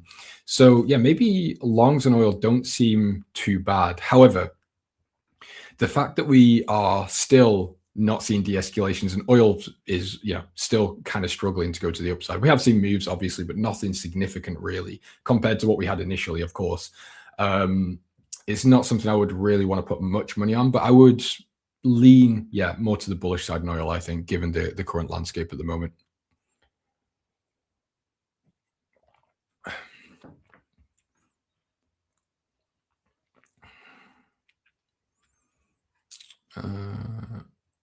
Sorry, I'm just catching up with the charts. Bear with me. What's my take on euro dollar? Let me get rid of. Actually, let's get rid of the fib. EUR, USD. Do I have anything for this market? I don't think I do. There's nothing I've got that's really immediate. I think there are bearish ideas, but nothing solidified yet. So what I was talking about last time, or was it yesterday, Monday? I'm not sure. We were talking about euro dollar.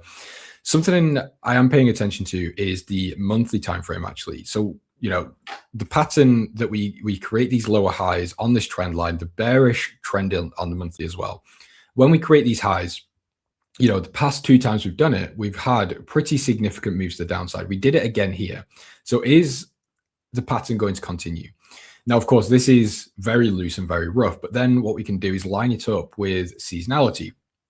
So euro dollar seasonality is really bearish, I think actually from now until towards the end of the year. I think, let me just double check. Yeah, basically from now into around the end of November, give or take. Euro dollar is very bearish. So it does line up with this idea that we could maybe get short and just play on a bit of a historical type of pattern idea. Not something I'm overly interested in doing just yet. We do have the H4 that's still bullish. The daily isn't really doing too much. Might start a bullish trend. We could continue bearish. I don't really know yet. I need to see a bit more price action. So yeah, I currently sit neutral, but I am ready to go into some short positions if I get that catalyst, which could be obviously stronger US data, more hawkish guidance from the Fed, whatever it may be.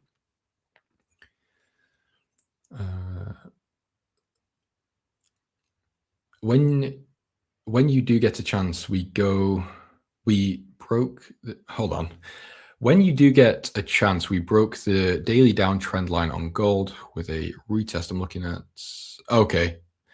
Yeah, I see what you mean, Adam. I have already noticed that. It's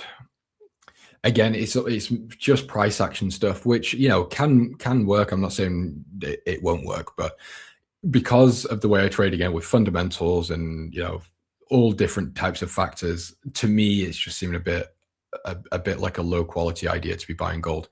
Again, that's just for the way I trade. I'm not saying that your trade isn't good or whatever, but yeah, for me, it doesn't meet my criteria. So Ballout thinks the bearish move on gold is done. It very possibly could be. But yeah, for me, it's a little bit too early.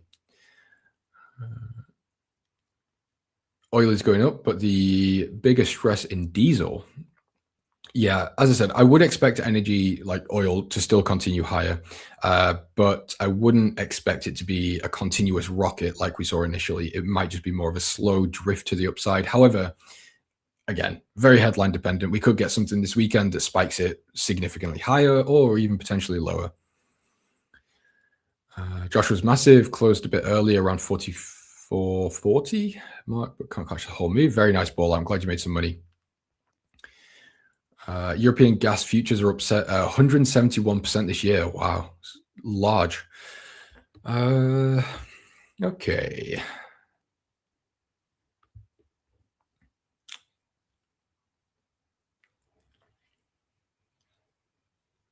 Nick's gold trade survived by 60 cents. Oh, is Nick long gold? I'm not sure. Yeah, I'm not sure what Nick's in. Perfect. Okay, sweet. We're caught up with the chat and we've got 4 minutes left.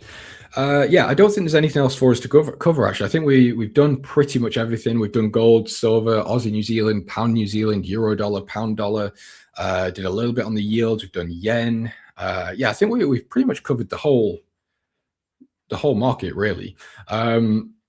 Something I did notice that I've not brought up yet is the bearish readings on the edge finder. So what we're seeing is the Russell, the S&P, the Dow, Nasdaq, the DAX bearish, which is fantastic because I am still in those short positions on the Nasdaq, which are slightly in profit, but as I said, they're tiny positions.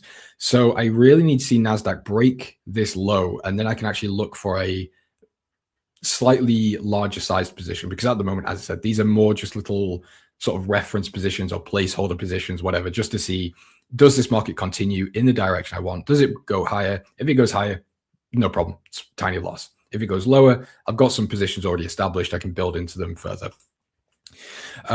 So with these markets on a shorter term perspective, could we look to be short? What's the most bearish one?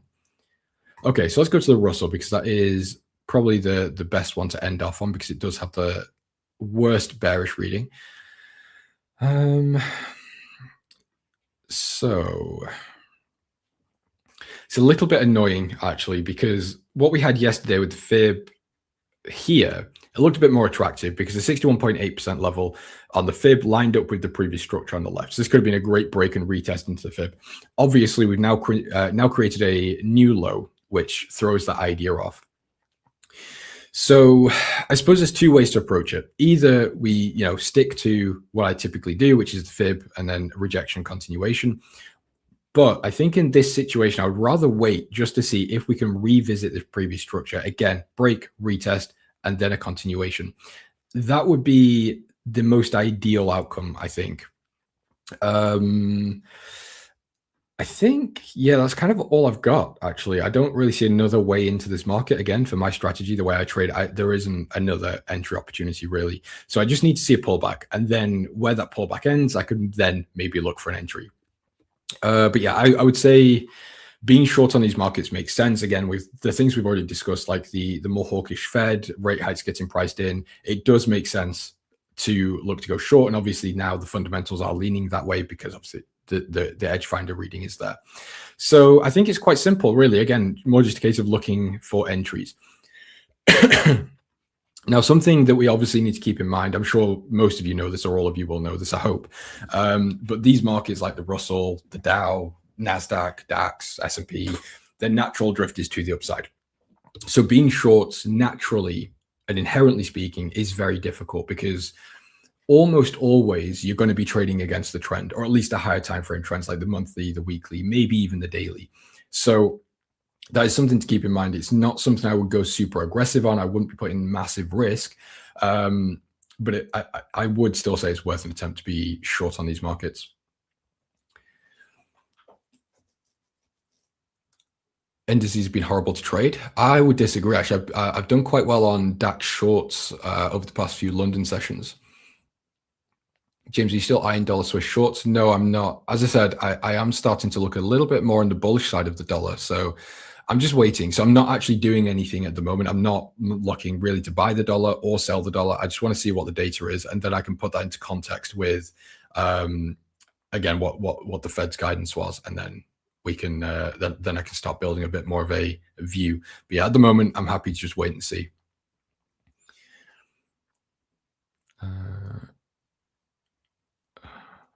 Paul, what's going on here?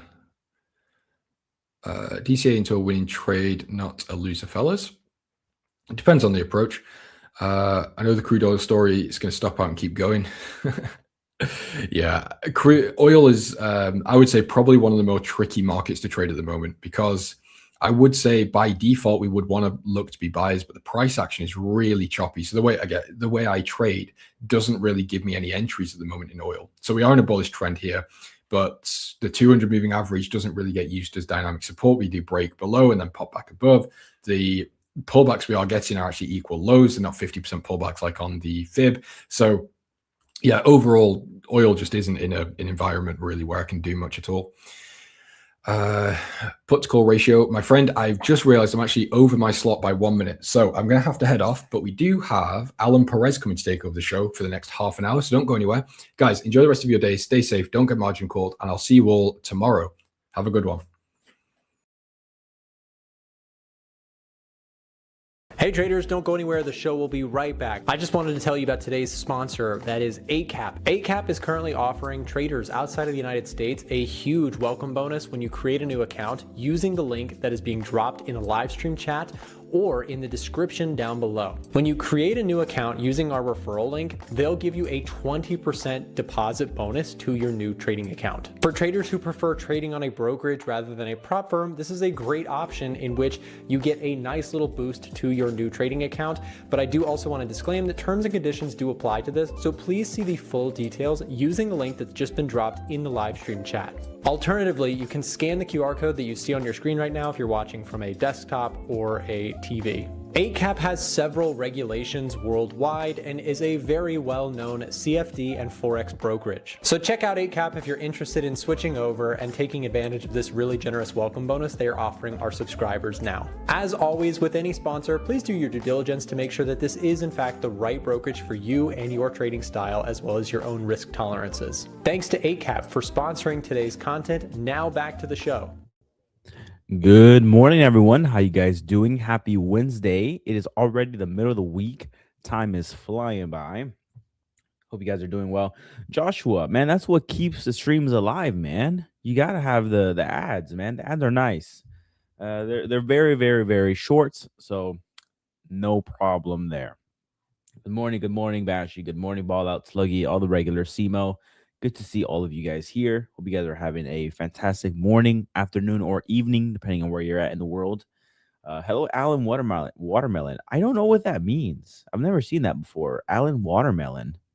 Do I look like a watermelon? Yeah, I have no idea where that's coming from, but I'm going to take it well, and I'm going to say good morning back to you, the shiny yellow metal. In fact, I love that name, the shiny yellow metal. Let's talk about the shiny yellow metal here. It is green on the day here, barely tapped into the 50% retracement level. Looking to see what happens here. Guys, I got some sad news for you. In an attempt to speed run the prop firm accounts, I had built a pretty solid buffer of about like $8,000. And so I started going deep, and then I hit the max daily breach. So I thought I was still in the clear because I had lots of buffer, and I still didn't even dip below like the static kind of line, whatever. But I did go crazy on it, and we did lose it. So nonetheless, though, I just wanted to tell you that because I think I should tell you guys that. But looking at gold here, going to the shiny yellow metal, you can see here that we are testing into the 50% retracement level. Now, I made a post yesterday, kind of like what I was looking for gold, right? Because it was bleeding pretty hard there. But there was some things that I was looking at, right? I need to look at yields, and I need to look at oil as well. If you were to have seen a continuation in oil and yields higher, then likely you continue seeing some bleeding on gold. And then there's also some other things that I'm looking for, which is some sentiment stuff. So I want to be buying this into like peak fear. So let's go to Edge Finder. I was looking at this here before the stream. We had some net options volume, which is getting pretty red there. Also, put to call ratio was starting to get, high put volume there as well. But I was basically referencing these levels right here. So, for example, June 25, if we go to June 25 on the gold chart, right here, June 25, this was around this bottom here. Why is this? My Epic Pen's not working.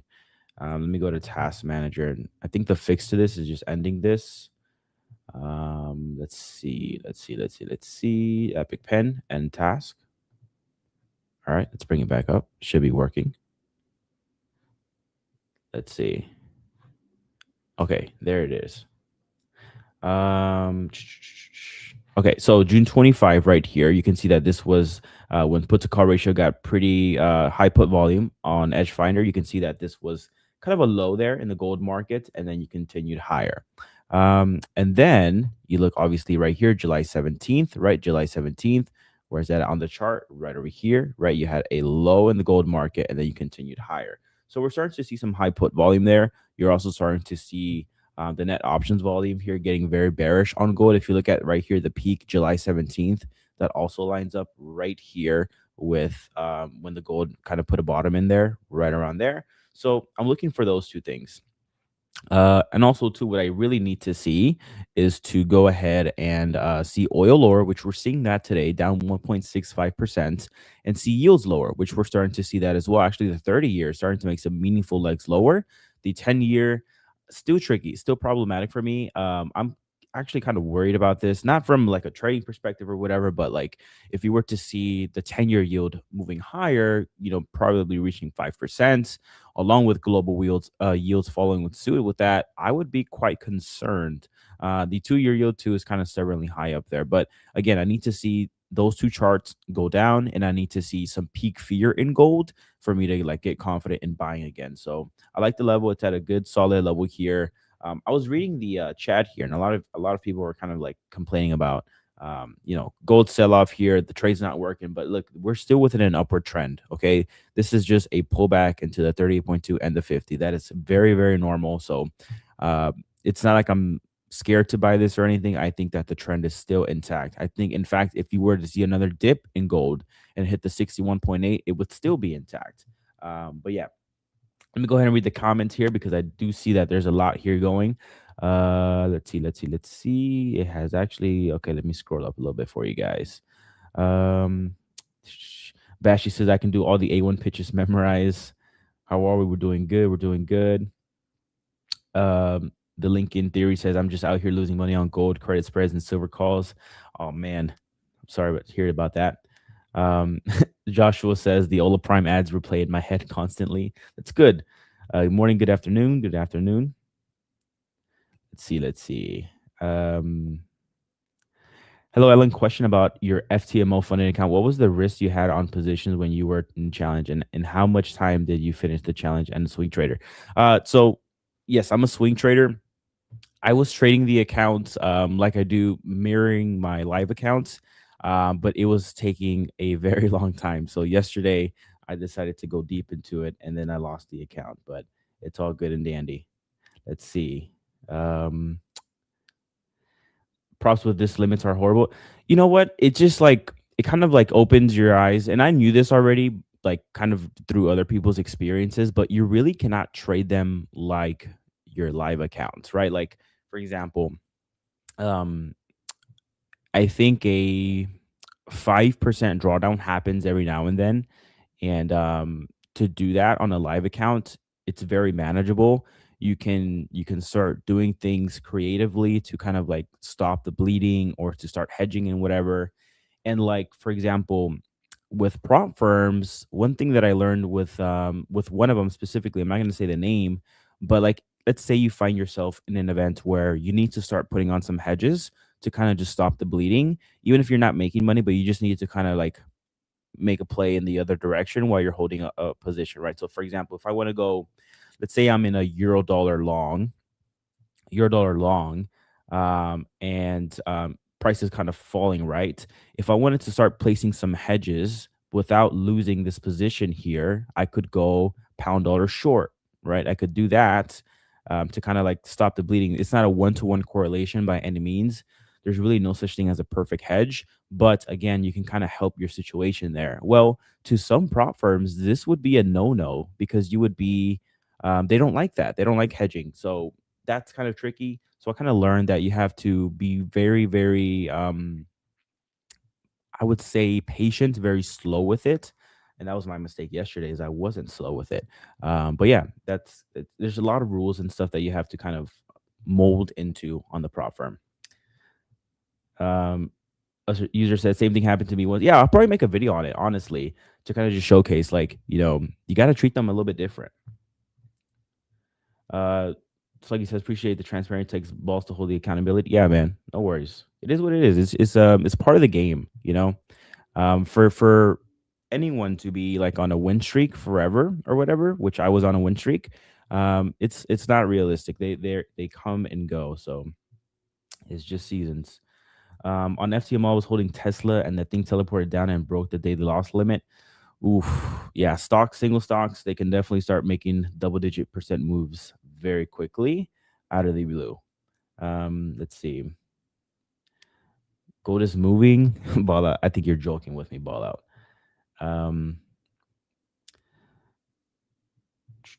Let's see what you guys are saying. I think you guys have a whole different side conversation, so I have to kind of filter through that.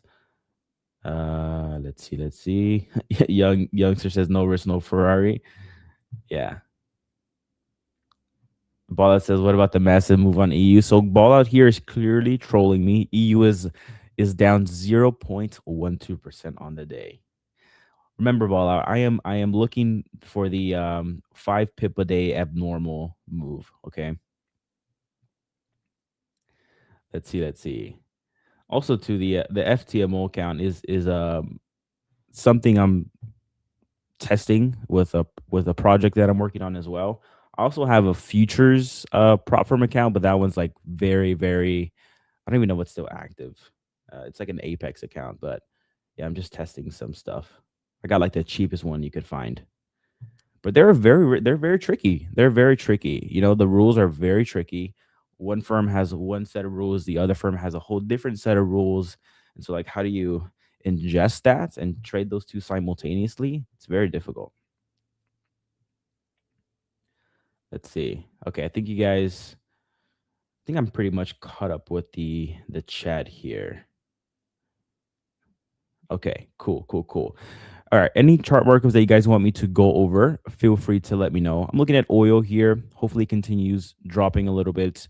The big catalyst of the week would probably be NFP. So let's go to Forex Factory, see what the analyst expectations are.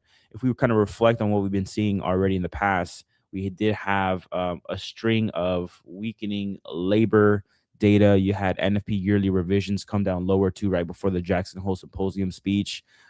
So do we continue with that trajectory? Don't know. Let's look at NFP here. The forecast is supposed to be 55K and the previous was minus 23K. The unemployment rate is supposed to stay flat. So we'll see where that heads. Let's see. Beshi says, I've yet to blow an account and I started in April 2024. Man, that is a big accomplishment, man, for sure. Thoughts on USD CAD? Yeah, let's look at USD CAD. I like USD CAD from a technical perspective here. We barely tapped into the 38.2. So this one's still like a very, very minor pullback here. It's happening in 38.2. If I extend the zones here just a little bit to the right, I can go ahead and do this like this. Let me just extend them out here. So you're still tapping into this resistance. You're tapping into 38.2. I will say the Edge Finder readings have been changing up a little bit as you have a change in trend. So let's go to the top setups page here. Let's see. Let's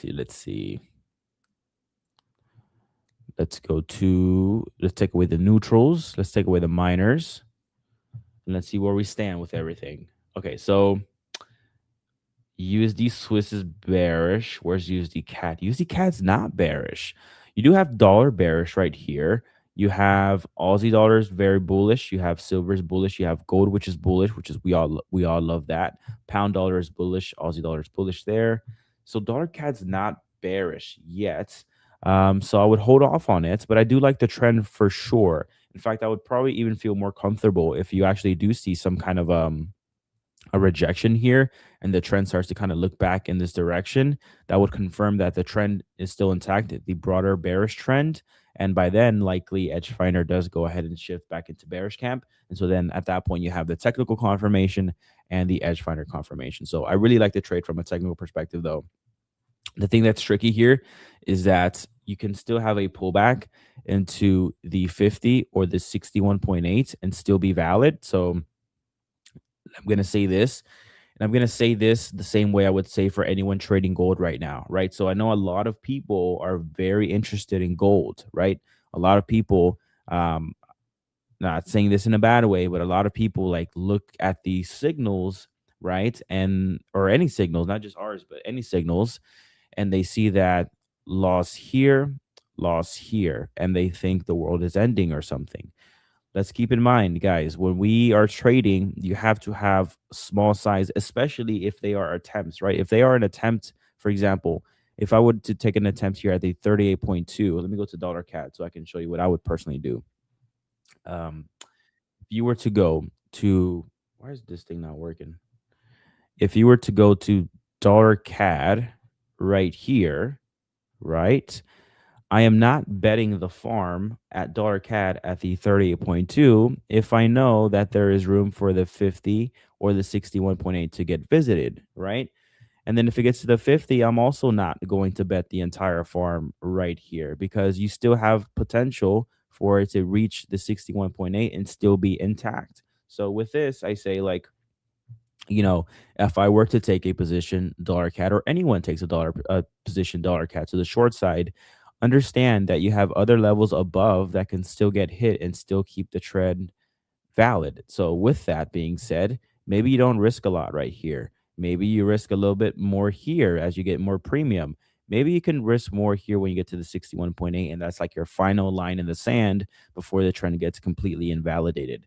I hope that makes sense, but like definitely like that kind of like triggers me a little bit, but again, I understand I've been there before where like I just want to get into a position, an asset that I really like, an asset that has a lot of attention, but really like if you are barely tapping into the 38.2 and you have other spaces above to get hits, like have your risk, have your position sizing reflect that because the last thing you want to do is you take this attempt big, price action comes here, but then you have no more powder to take the position. And then this was the actual move right here. Right. That's like frustrating. That's very, very frustrating.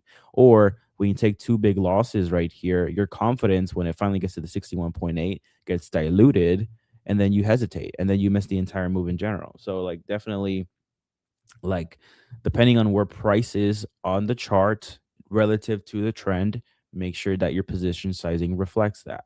Like for example, dollar yen. This is another example that I'm watching here and that my position sizing needs to reflect what I think could happen, right? I have told you guys on the stream many, many times that I want to be a buyer of dollar yen. I want to, catch the appreciation and take advantage of the carry trade while it still lives.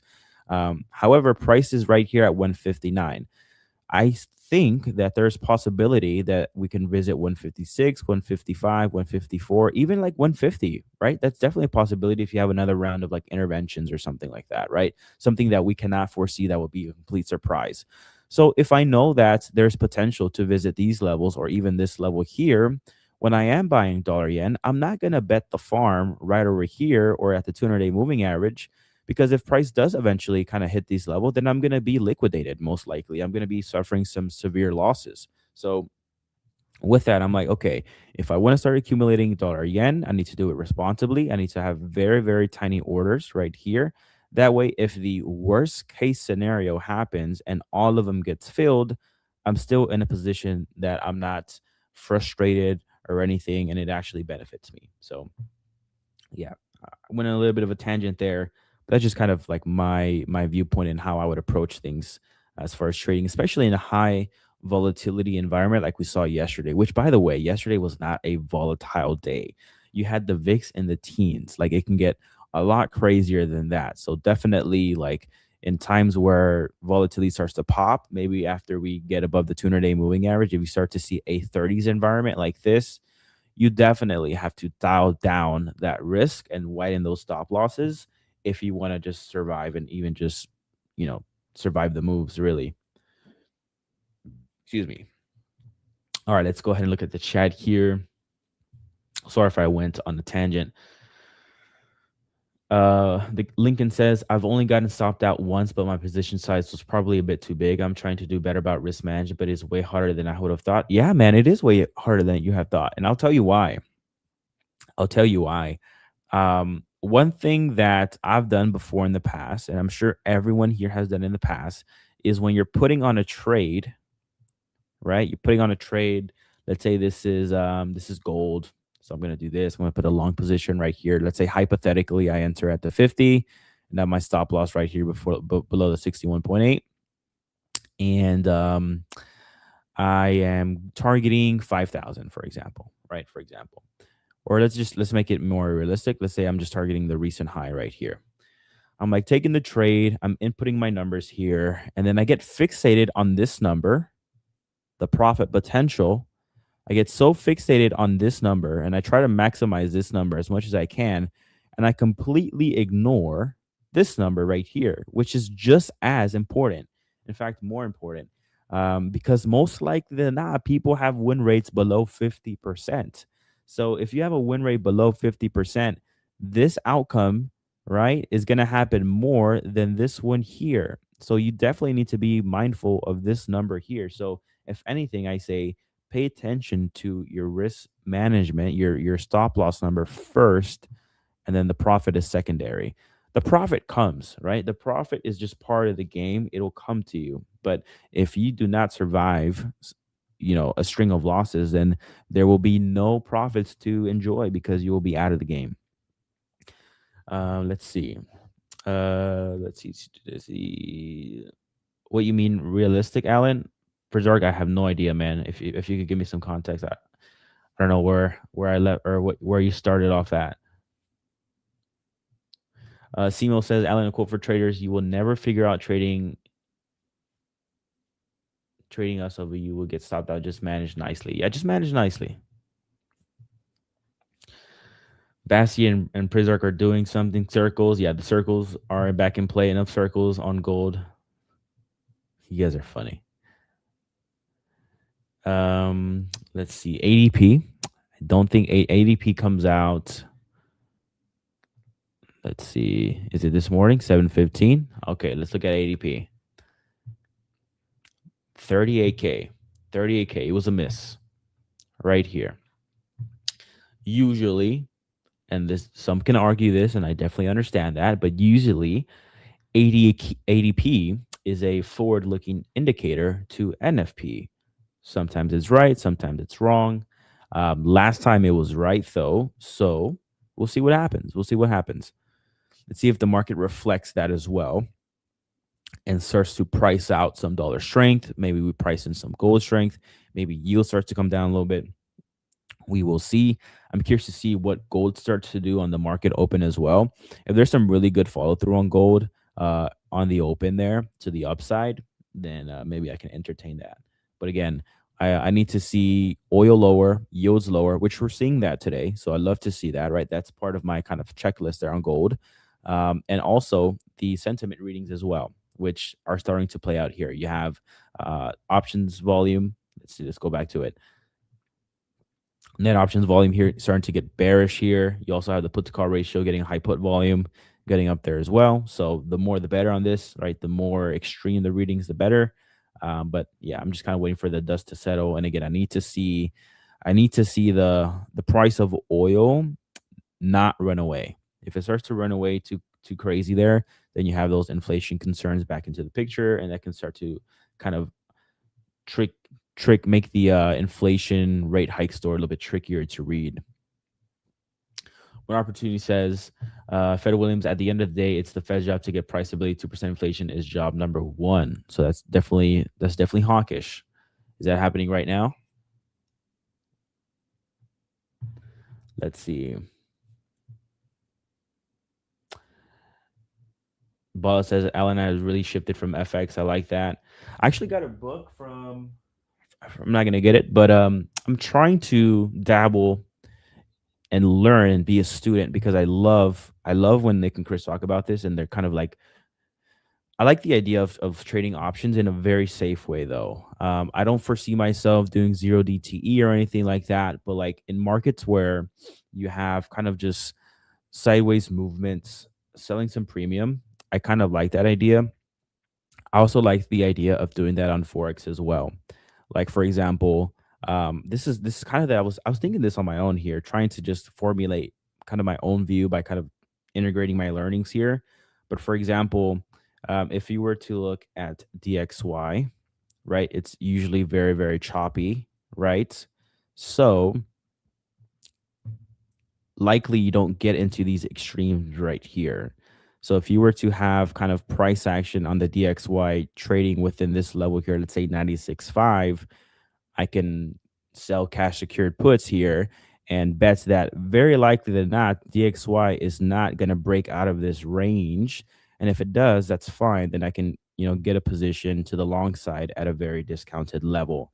And then if I get filled in and the market is going to continue lower, if that's the kind of the path or the kind of narrative there, then I can start to hedge and do other things, covered calls or something like that. But yeah, just exploring my options here on Forex and also on the equity side of things as well. But again, Forex is very, very slow at times, and I definitely understand that. I like Forex though. It's still going to be like something that I pay so much attention to because Forex, bonds, all that is very important to global macro, and that's pretty much what I look at. That's what I trade. But yeah, I just wanted to kind of expand my horizons a little bit. Let's see. Alan, you need a rented Bugatti and a 500 lot on CHF. Yeah, man, that'll do it. That'll be easy, a million views right there. Let's see what you guys are saying here. Do you guys talking about Forex is supposed to be boring? It's one of the more older and sophisticated markets, and again, it's kind of like the backbone, right? Because a lot of global macro and everything is really tied down to like interest rates, central banks, interest rates, the path for interest rates, what cycle we're in, and Forex is a really good reflection of that. That's why I like it personally. Let's see. Get into futures and futures options. Yeah, definitely. That's kind of where I'm looking at. I really don't trade. So my kind of question is like what's the trade-off here? I really don't trade the miners at all, really. It's very rare that I do. The last time I remember doing that was when I just traded the Aussie basket as a whole. So I went long Aussie CAD, Aussie Kiwi, Aussie Swiss, I believe, those three, and Aussie dollar. That's really the only time where I really trade the miners. Hey Nick, how you doing, man? Hey, Alan. I'm jumping in just because I wanted to throw out an idea for you to explore. So because you're talking about futures options, one thing that's kind of interesting, I've never done it myself, and I would like to explore it because I know you're interested in the option side. You're exploring it yourself. By the way, it is a rabbit hole for anyone who is interested in doing so. You can actually trade futures options on currencies. Mm-hmm. And what's really intriguing about that is, like, let's say, let's just say that you're looking at, well, let's see, what's the E6? Is that the, like, what's there's like a 6E for euro. 6E. Yeah, I don't trade this at all. But what you could do, right? Like, let's just say if you're on the futures options side and you like currencies, you could hypothetically say, like, I think euro is going to stay within a range of this to this. And what's kind of nice about that is you play the premium collection side of things. So, like, let's just say you are selling a put spread down here. So you're you'd be selling a put here and then buying a cheaper put down here. And this is going to get very quickly into options jargon stuff. But the concept is, like, it's kind of cool because with options, you can trade everything, including currencies. And Like I like doing it on on gold a lot and commodities, but you can't expand that to all sorts of areas. Yeah, man. And you know what? Like, these currencies, like these majors, right? They tend to trade in these ranges, and the probability of them kind of breaking out, it will take something abnormal, right? So like the probabilities of the position you collecting that premium and not getting assigned is pretty high there. Now the trade-off is because the probability is high, you probably make less premium, but again, it's something to kind of put into to kind of keep the cash flow going a little bit, even if it's a little bit. And Chris Pulver does a lot of kind of like mean reversion style bot trading with currencies. I don't know if you've ever heard him talking about this, but he has a robot. And I've run these sorts of things for years as well. And what they are basically range trading systems where it's like, it's looking at like dollar Swiss and it'll buy. And then when it pops, it'll like kind of offload all the positioning and then it'll do it again. And we'll do it usually in the direction of positive swaps. Now, what's kind of cool about options, hypothetically, there's not swaps in FX futures, but there is premium collection. So you could collect theoretically income from the option selling side of things. But then you get into there's this whole community, and I know we're going over time, but this is just a fascinating topic. There's this whole community that is focused on like yield maxing. Now, not the like degenerate, yield max like Tesla. That's not what I'm talking about. That crowd is a unique one where they are trying to create a ton of yield on like a very volatile stock by selling it. This is a strategy that sells a bunch of options on Tesla stock. You just buy the ETF and it does it for you. But what I'm talking about is like, let's say that you have a dividend stock that you really like. I'm going to just name like AT&T, for example. This is a dividend stock. It's a notorious one. It pays, let's see, like a 4% dividend. So we talk about like in currency land, we talk about positive swaps and then trying to like build positions in that direction so that you can collect positive swaps. In dividend land, what people will do is they will, let's say, sell a put on AT&T, collect income for doing that. Then if they get assigned, they hold the shares and they get paid the dividend. They collect income on that. And if the stock price goes up, they cash out on price appreciation. They make cash on that. And if they hold it for a while, they continue to hold dividends. So it's sort of like this yield maximizing strategy. But I think, we talked off air a little bit about like, if you were sitting on a $50 million portfolio, what kinds of stuff would you be doing? That would be one of the things that I would be doing, would be like yield focused in a big chunk of my portfolio. If I was just trading for a living, obviously that is the dream scenario, because even if you make just 1% a month in that account, you look fantastic. But I just love that topic. I find yield stuff really fun. I was going to say, Nick, it sounds like you've been yield maxing here recently. You got very, very happy explaining that. But yeah, I think we can do that too with currencies. I'll definitely explore that, man. I've entered the rabbit hole. I've definitely started digging. So we'll see how it goes. But I bought some books there that I'll read on my trip here coming up. Yeah, that's what I'm going to do every morning. Just kind of listen. I've been listening to the videos you sent me too. Yeah. It is absolutely fascinating. The options rabbit hole is absolutely fascinating. In fact, Chris is coming on here. Him and I are going to do some chatting about markets. So what I should encourage you guys to do is maybe we can set you guys up to do a collab session sometime, and Chris can show you some stuff, and the audience would probably love listening to, because obviously Chris is the options guy. You're diving into it. Is absolutely fascinating, the variable stuff that you can do with it. And yeah, I think that would be a cool session, I think, for me to watch and listen to you guys talking about it. Yeah, I'll be listening here in the background, but we should definitely set something up. I was listening to his 70-minute video that he did on his journal there too. Yeah. Very, very interesting. But all right, guys, I'll step out of here and I'll be in the background. Sounds good. Thanks, Alan.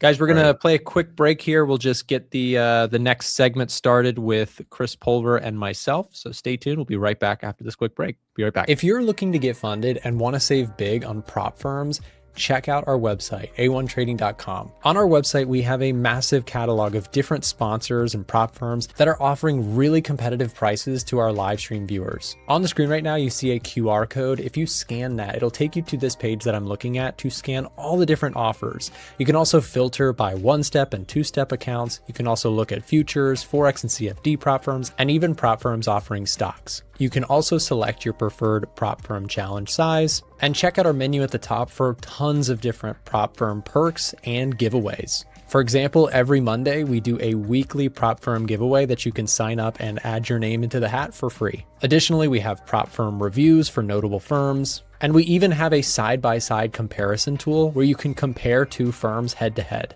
Save big and find the right prop firm for you over on our website, www.a1trading.com. Thanks to our various sponsors who make this show possible. Now back to the content. All right, and we are back with Chris Pulver. Hey, Chris, how you doing, man? What up? Happy Wednesday. Not a whole lot. We've got a little bit of volatility here to start off the month. Chris, I have to come clean. I've been taking a couple losses in a row here on the metals. Let me bore you to tears with my failed attempts here on the long side. This is, I guess, attempt number 3.5 for me. I say 3.5 because I punched in some orders wrong. I had to reset up the trade, but I went long gold over here, did not work out. Tried again, did not work out, and I am back into another long position here. Now, I do want to just clarify that when I say I'm going long on gold here, I'm not like throwing the whole account, and if it doesn't work out, it's tears and devastation. But it can be frustrating with my style of trading. You're familiar with my tight stops, let it run if it wants to type move. It's glorious when it's working well. It's really frustrating when you take those little death by 1,000 cut kind of moments. And I think that it's just worth acknowledging that regardless of what you pick, right? I know the other day you were really transparent about having set up a 0 DTE that was like 3 days in a row or something that was way outside of the normal range. And it was like that one gave you some trouble. And it's like, regardless of what you're choosing to do in markets, you're going to have moments that are frustrating. You're going to have stuff test the limits of your approach. And so I'm going through it here with the gold longs, but if it does roll over, it'll be another loss. It's not going to kill me, and on to the next trade. Just wanted to vent a little bit about my ongoing campaign here. Yeah, all good. And so let's say this is 3.5. I just say be prepared to go for like trade number 4 and 5, and you'll catch your runner. Because I said this morning, I like the setup a lot. I said this morning, I have had 20 in a row. Like I've done this long enough to know that is gonna happen eventually. Like when you have tight stops, man, it sucks when that happens, but it's gonna happen. Like inevitably, tight stops, they're a give and a take like everything else. Yeah. Well, I'll be there the whole time right alongside you. Not Thanks, taking man. stop loss. Appreciate you. I'm just gonna sell some premium. Yeah. So you're doing you've been playing the gold side, a little bit of cash or cash secured puts, right? Or selling ratio spreads. And then one thing I did for the Pulver Lords is I did a poor man's covered call, and it's not going great. I mean, the poor man's covered call, I'm looking to see a pricing get called away at 425. I've got the cost basis already down to like I think it's down to 416 or 417 right now. But on the call side, I'm out. I just did like a deep in the money 2-year call at $60, and I paid a lot of money for it. Okay. But what I'm going to do is I'm just going to keep every probably 10 to 20 days, just keep selling a call. And so I went from about a $700 profit to now about a $900 profit. And if I sell another covered call, it's probably going to bump up to like $1,000 profit and then like $1,200 profit. So when it's all said and done, I'm slowly going to lower my cost basis. And if I start seeing better evidence on gold that we're going to make a runner here, then I will probably roll my calls up as high as I can and try to get that from, okay, I'm looking at maybe, let's say $1,000 profit. I'll roll that to try to get like 2 or 2,500. And then I'll also add more directional positions on top of it. So it's another way to kind of get in without requiring the exact precision. Because I think if I'm going out 2 years to buy a call on gold, it's probably going to do okay. Sure. And against that, as long as I can lower my cost basis where my debit's getting cheaper and cheaper, that's something I can at least have for a profit chunk. And I can also still position around these like these lows that if you use GLD or even GDX. We're down here to like 397. I mean, I can still sell premium down here towards like 360. A lot of my ratio spreads are all the way down to the low 300s. I might take another nibble down here at 363 and take a look at that today. But yeah, I don't know if this is like the low in gold. I kind of hope that it will be, but if it's not, I'm still prepared for, you know, a 5,000 or I'm sorry, like a 350 spot price, or even all the way back down here to like 320. That would be, I think that's close to like 50% correction. That would be a 38% correction. Yeah, I guess I'm just going to keep selling premiums all the way down to 50%, dude. Like, I'm not gonna change my overall picture on gold. It's like, I get that it might be, you know, so we go to 250. If we're at $250 on GLD, that's a 50% correction. I'll still be selling premium. And I think we're still going to make a lot of money on it. It's just, okay, maybe the, you know, 25 to 30% correction is not deep enough, right? I think when you're effectively selling premium, for listeners in the audience who may be newer to the option side, Chris is talking about selling options, which obviously options you can buy calls or you can buy puts, and you can also sell them. It's kind of like the market maker side of things. You sell other people the right to make those bets. And so when Chris is pointing out, you know, selling options down here for gold or for GLD specifically, or you know, GC futures or whatever, the idea here is basically selling other people to bet that think gold's going to crash big time. Selling that option to them gives you some sort of premium collected. And if the chart goes sideways or even just time passes and the bet does not hit, the option seller is at the advantage. So it puts you in kind of the advantage spot. Most of the time, it is why people get so frustrated with market makers, because they kind of have the edge just very slightly in their favor, and over enough repeated iterations, they tend to come out on top. Yes. I think, you know, Chris, it's kind of like, even though my style is different here with the tight stop directional bet, because I'm so open-minded to taking multiple attempts. In some ways, it's kind of similar. Now, I do have the upside that if we get some sort of immediate run up here, I have the shares of GLD, or if I'm, you know, long futures, like I have direct exposure, that directional bet is always going to pay out more than the kind of omnidirectional selling of options. But you have the advantage in the sense that if the chart goes sideways, you know, if I'm just long shares and the stock goes sideways, it makes nothing for me. Whereas in your case, if you're short premium and the chart goes sideways, that's obviously to your advantage. So different styles, but multiple ways to kind of reflect the same idea. I still think that my thesis on gold is still intact. This morning we had ADP numbers come out for the US. And I'm curious to see what NFP this week brings us, Chris, because so far this week we've had ADP was weaker than expected. Jolt's job openings was weaker than expected. And there was one other thing that we had, I'm trying to remember off the top of my head. It was PMIs. PMI is weaker than expected. So my thought process on, like, where are you at with the rate hike narrative? Do you think rate hikes are likely, or are you leaning more on like they're not going to do it? They're going to find a way not to? I mean, the Fed watch tool shows 66%. I mean, who am I to be like, they're not going to do it? It's like, look, man, that tool hasn't been wrong since 2009, unless they're trying to surprise the market and create a lot of unnecessary volatility. I think a one-time hike that they can sit on for the rest of the year, just to get the bond market to be like, hey, wake up. Like, we are willing to fight inflation. Here's a rate hike for you. Like, stop pressing higher, you know? I think the pressure between the US, maybe a one-off hike, and maybe the Bank of Japan also a one-off hike. I think that combination is maybe enough to kind of stop or halt this global yield rally. But I mean, in the next, it's only like what, 14 days away. It's the 16th of September, and this is the big decision.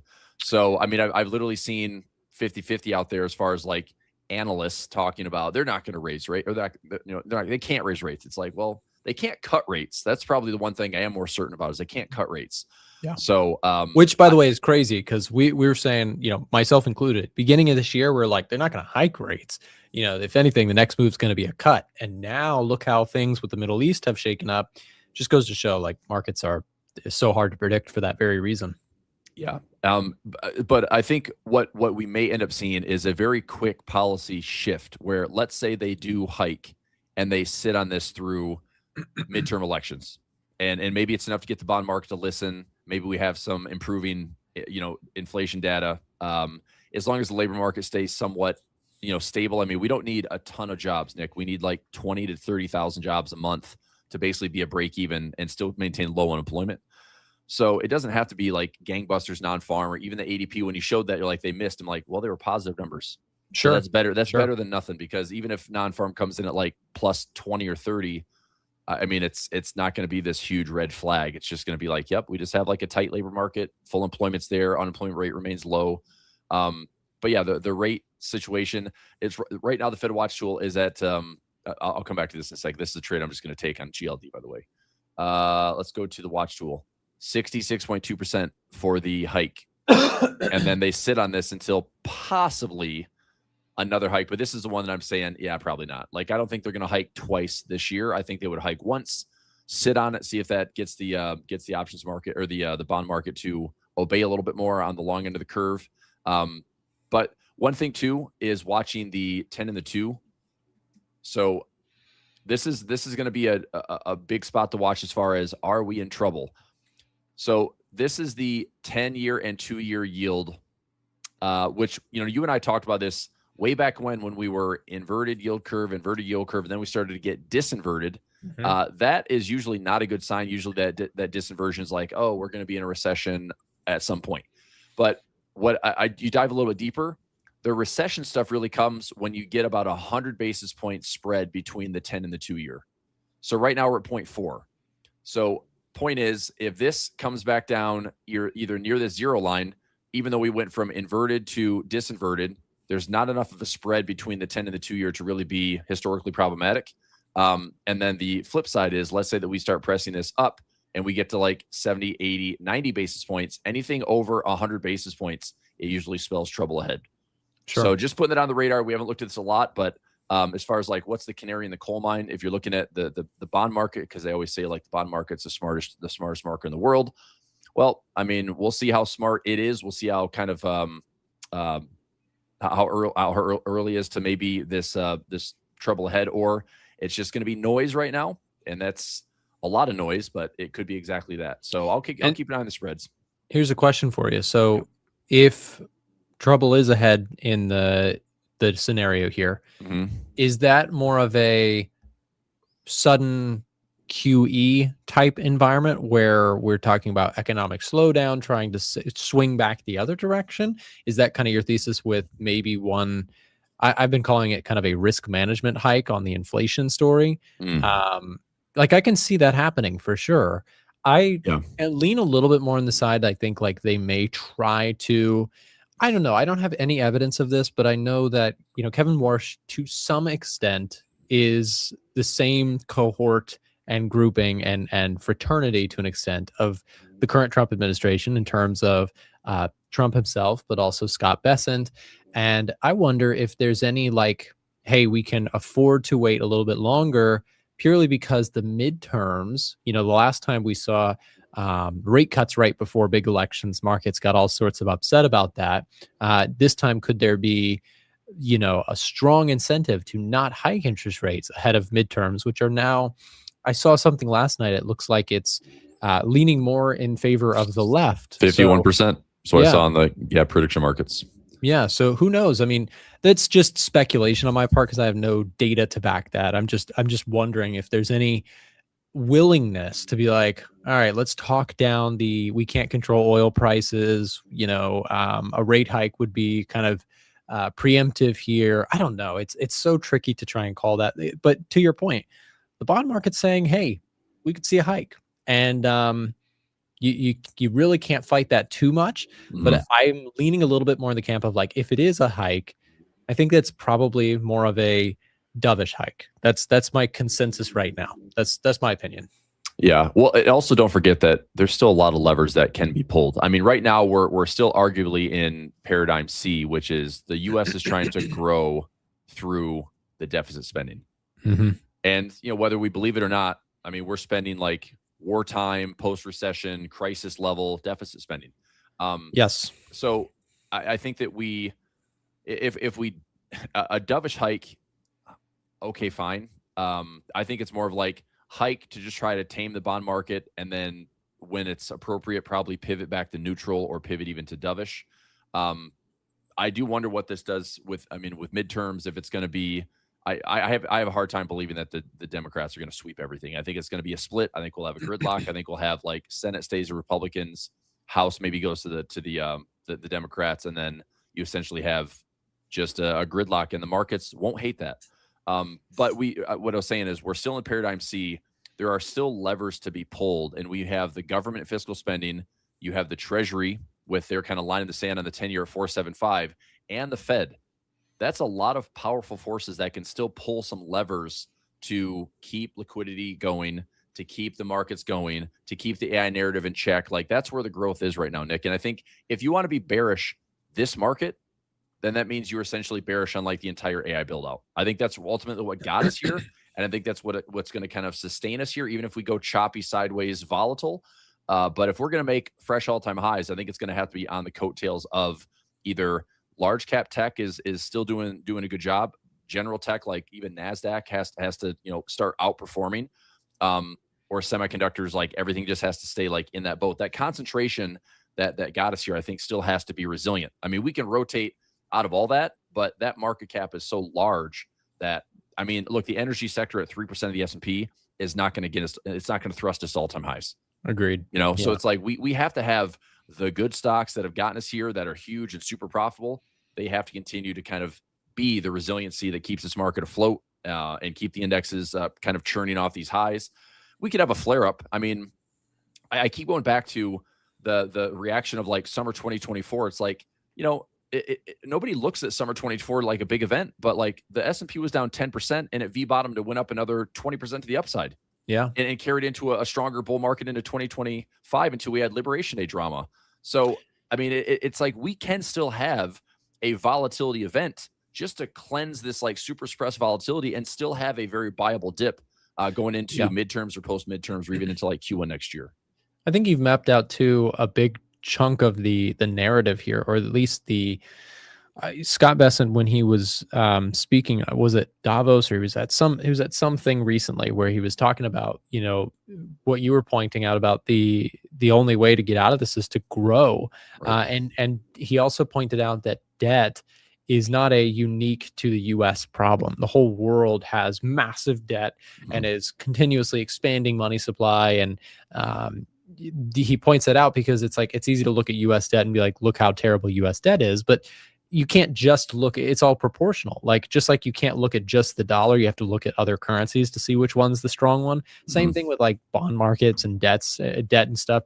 I think that you probably are going to continue to generally see higher yields for a while as debt globally is continuously expanding. But maybe a chunk of it is also the idea that we can't cut spending to fix the debt problem. We have to spend more and grow faster than that in order to solve the debt problem.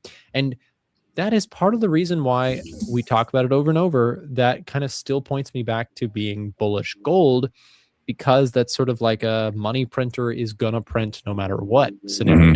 You're going to have money printing either to grow the economy, or if things go wrong, there's going to be more money printing to try and save the economy. And in both scenarios, that's a lot of fiat currency getting thrown out there and probably going to, I think if you're more optimistic, you're betting the tech rally is going to kind of resurface and go higher.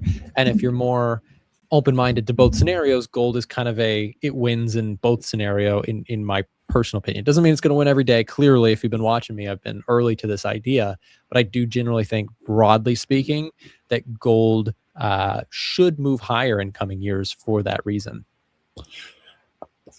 All roads point to gold, man. Like, it just, and Bitcoin, look, I want to throw Bitcoin in that conversation as well.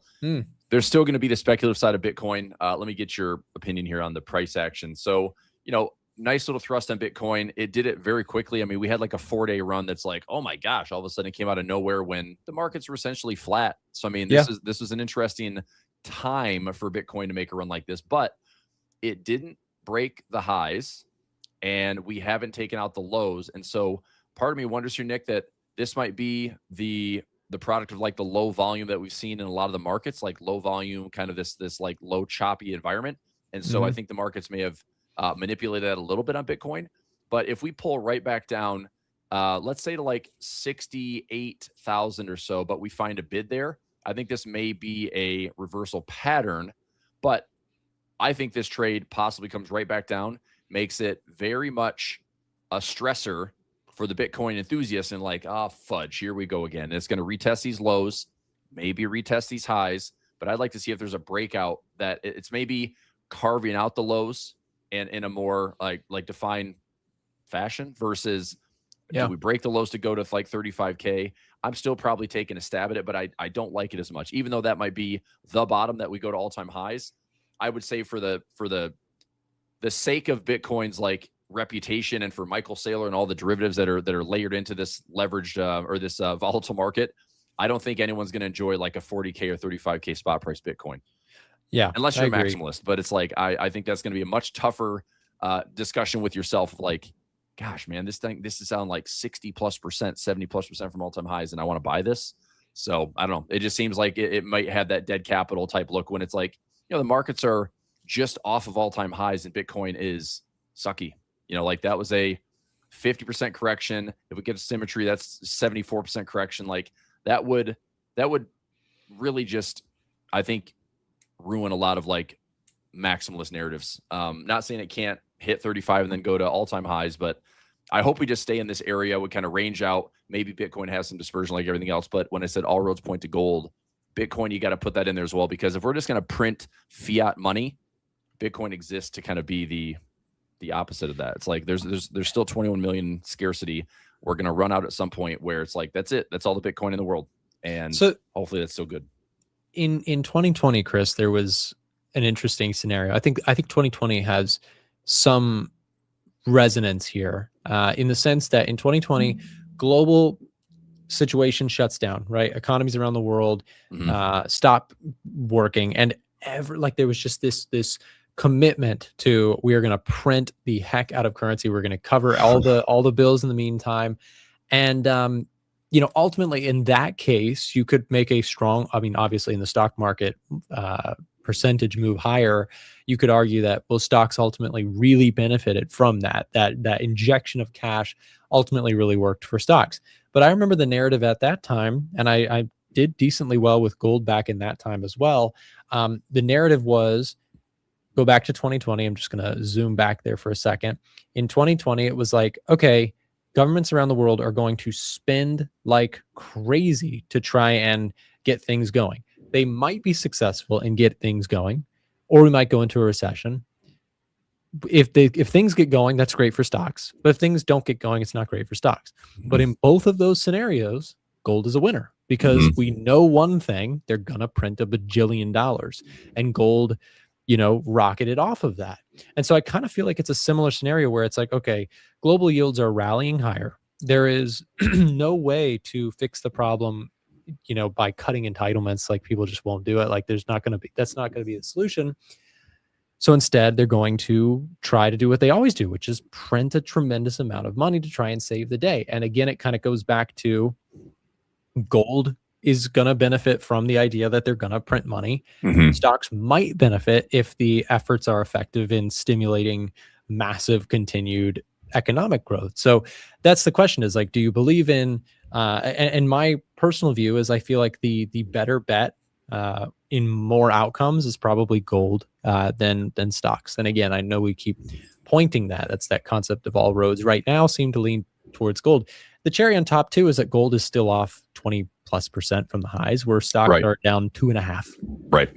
Yep. And technically we're in a reflation regime right now. And reflation usually is you're getting policies to shape towards the tail risk to keep stocks going higher. It might be a grind. It might be, slow and steady, but ultimately, like, everything that we have policy wise is aimed towards stocks have to go higher.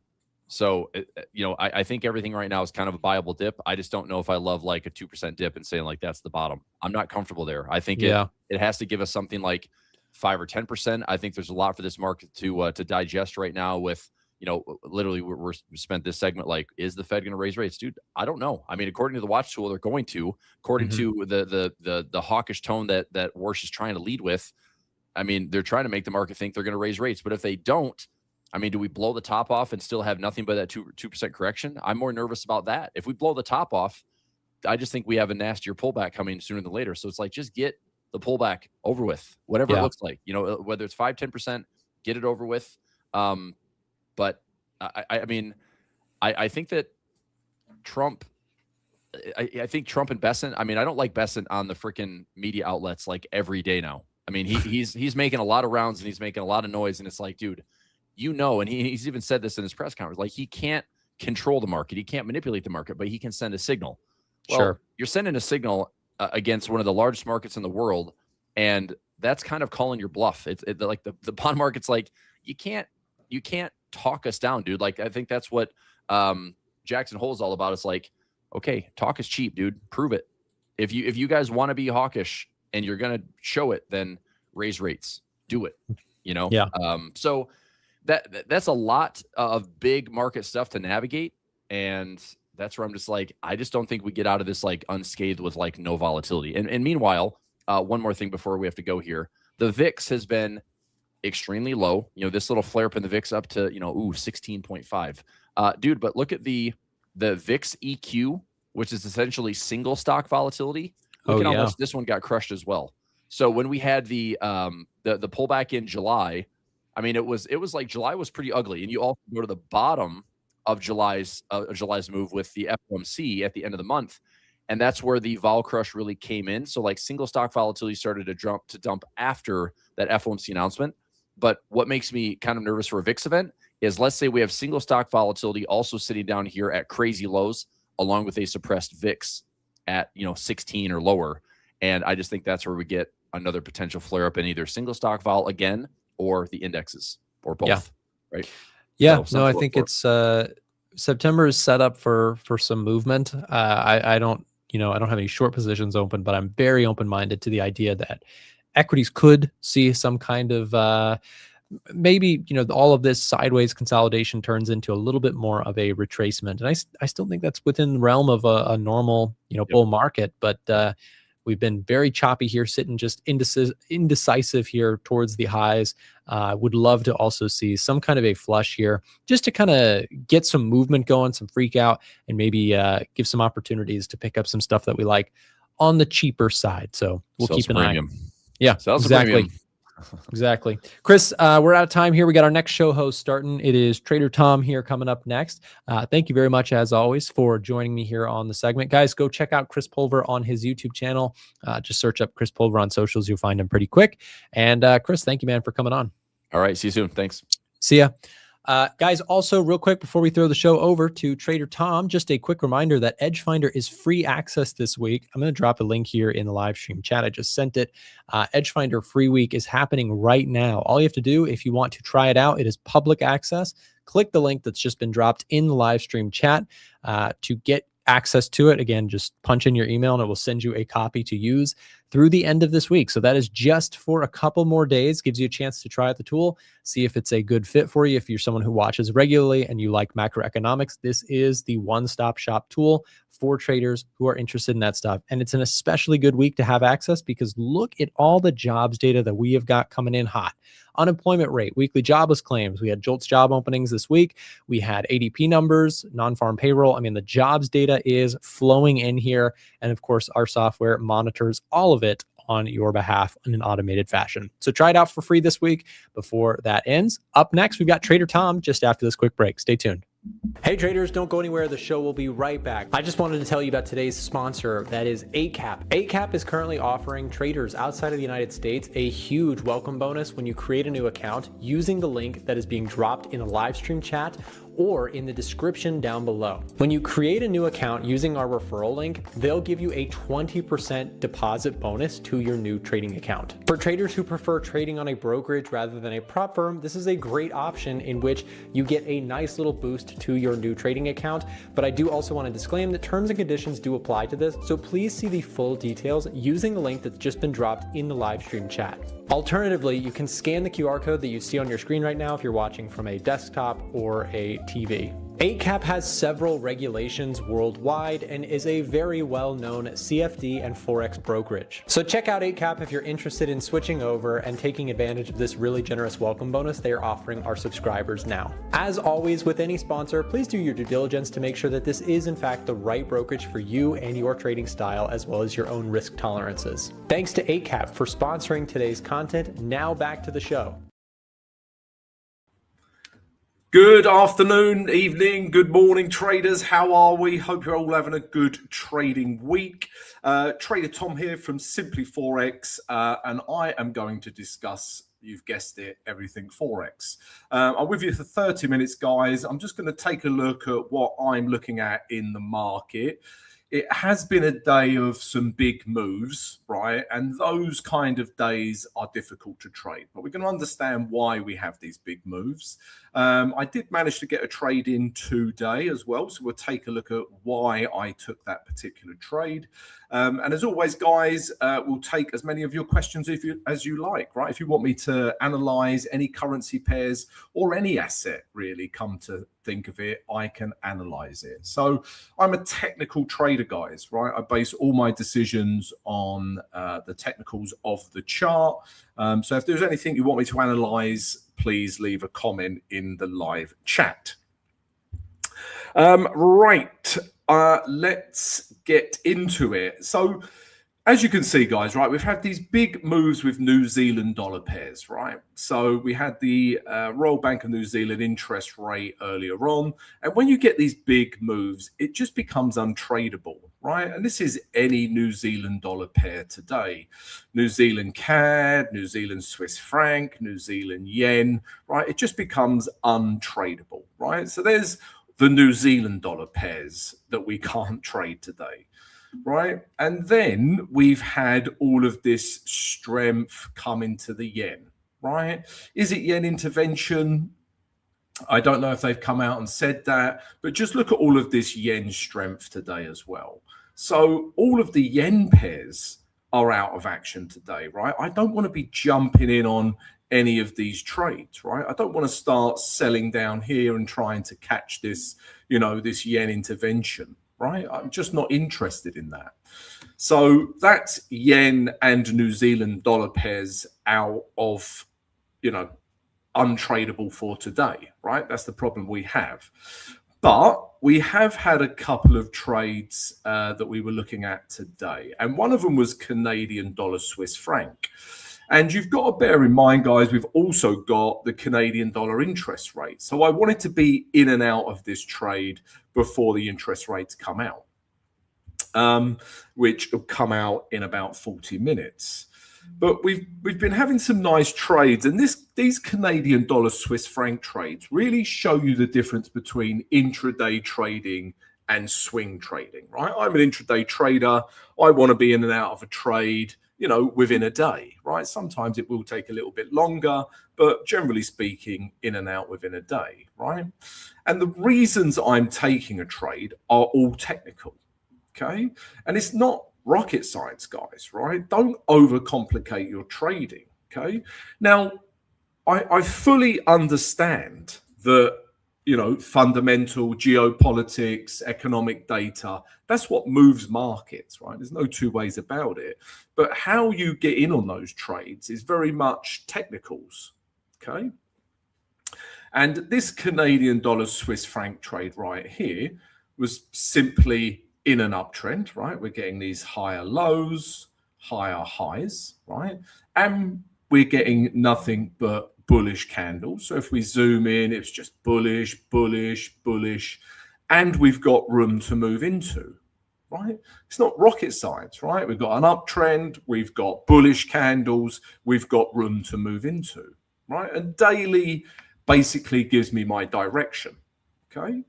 Then we go down to the lower time frames and we try and work out where we can enter, okay? So if we drop down to the H4, yeah, I mean, you'll see this trend line here, guys, right? But you'll see it more clearly on the H1, actually. And I actually entered on the H1. And typically, guys, I will enter using H4 and H1.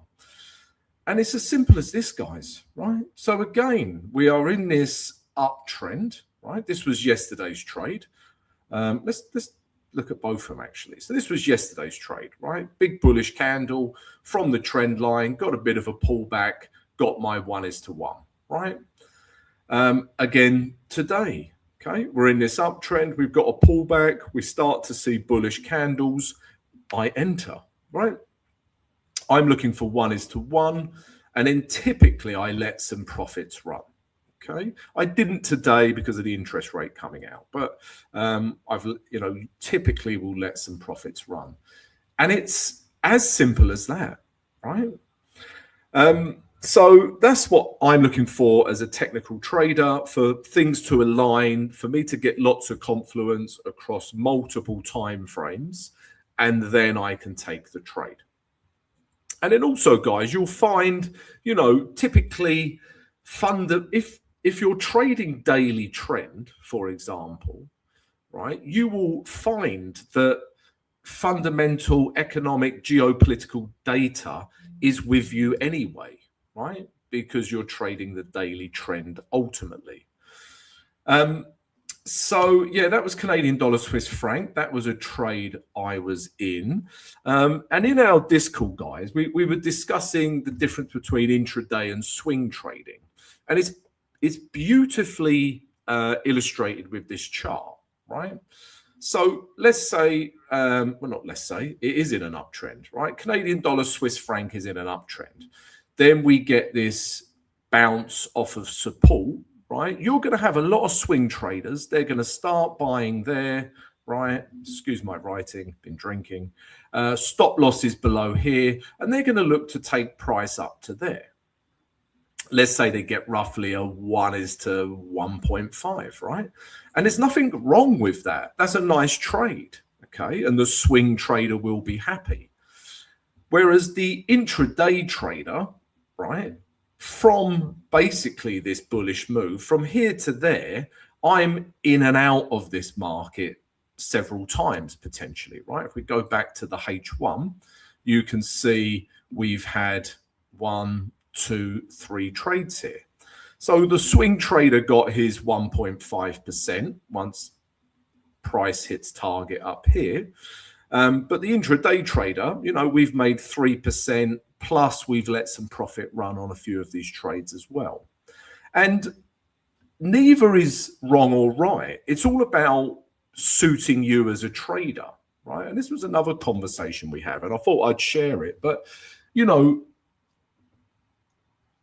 you have to find something that suits you. It has to suit your personality, and it has to suit your lifestyle, right? If you're a lorry driver, there's no point me telling you to scalp the 5-minute chart, right? You're going to kill yourself and others, right? But you get the idea. I know it's a silly example, but you have to have something that suits your lifestyle. So if you have a 9-to-5 job and you have minimal screen time, perhaps you can't be an intraday trader. Perhaps you have to be a swing trader, right? So you need to find something that suits you. And you also need to find something that suits the principles of what you understand trading to be, right? So I'm very much a technical trader based on price action. That's what I believe trading should be, okay? And therefore, my strategy works for me, right? But you might be a purely fundamental trader, right? You might be a trader who combines fundamentals and price action, right? You might be a very mechanical trader who uses indicators, right? Whatever it is, you need to find a strategy that suits you, right? Because I could give you a strategy tomorrow that has proven to be profitable, but you will not be able to trade it, right? Because it doesn't suit you as a trader. All right. And I just wanted to get that. Yeah, I thought it was an interesting thing we discussed in our own Discord today. So I thought I would share that with you. Right. So we've got a question here. What's your lowest time frame, Tom? So my lowest time frame is H1, right? Daily direction, H4, H1 entries. And it's usually a combination of H4 and H1. Right, so that I never go any lower than that. And the lower the time frame, the more unreliable it becomes, right? And that's just a fact, right? Because for me, you know, just look at this uptrend, right? So on the daily chart, right, since we got a break here, right, since on the 8th of July, right, with Canadian dollar, Swiss franc, if you were traded with trend, you would make money, right? Obviously, it depends on your entry, etc. But it just goes to show how reliable the daily chart is, right? If you're with trend, right, which we have been, there's a pretty good chance of a successful trade. Now, if I went down to the 15-minute, right, and showed you this, right, it's just chopping and changing constantly, right? You would have, this would be an M15 downtrend, right? Then it breaks up, then it's an uptrend, then it's a downtrend, then it's an uptrend, right? It's just too unreliable for me, right? Now, I get it if you use M15 as perhaps an entry mechanism, right? An M15 structure break or something like that, but I don't, okay? So I wouldn't go any lower than the H1. So yeah, there you go, guys. I'll tell you a trade I did miss today is pound Canadian dollar, right? Shoulda, woulda, coulda are the last words of a fool, but I was conscious of being in 2 Canadian dollar trades at the same time before the interest rate come out. But as you can see, this pound Canadian dollar trade, right, I would have been, you know, nicely out of this trade and made nice profit. And again, guys, let me just show you the reasons why, right? It's very simple. So, trend, okay? Pound Canadian dollar, we are in a downtrend, okay? It's not, you know, it's not ifs and buts, right? It's a fact, yeah? We're getting lower highs, right? Lower lows, okay? And the only time we get a trend change is if these highs break, right? Which they haven't, or these highs, which they haven't. Right, so we're in a downtrend. Then we look at the candles, right? Bearish, yesterday's candle, look at that wick rejection, super bearish. And we just wanted to take it back down to this support level because it didn't quite hit it yesterday. And that's it, right? So there's daily direction. And then I drop down to the H1. You can see this H4 level here. You'll see it more clearly on the H1. And this is my perfect entry, right? I just didn't get in on it because, like I say, I was conscious of Canadian dollar interest rate coming out. And I was already in Canadian dollar Swiss franc, right? I was already trading Canadian dollar strength. But this, right, you can imagine, right, there have been some retail traders selling here and all their stops are above this candle, right? And price has come back out. It's taken this liquidity and closed back into the resistance, right? That is a tip-top trade. It's also nice that it's been so stretched, right? So we've got stretched price. We've got a really nice reaction at our resistance level. You know, I was, yeah, you know, should have got into it, but I was conscious of Canadian dollar interest rate. But just look at that. Again, very simple. Daily for direction. Find the level you want to trade from. Take the trade if you get a reaction. Right? Doesn't get much more simple than that. And guys, if you enjoy my analysis, I've got my own YouTube channel. So I'm sure the guys will flash up the link to my channel. So yeah, you can come and join me every day. I share my trade ideas every day. So yeah, come join us. We'd love to have you. Let me just have a quick drink.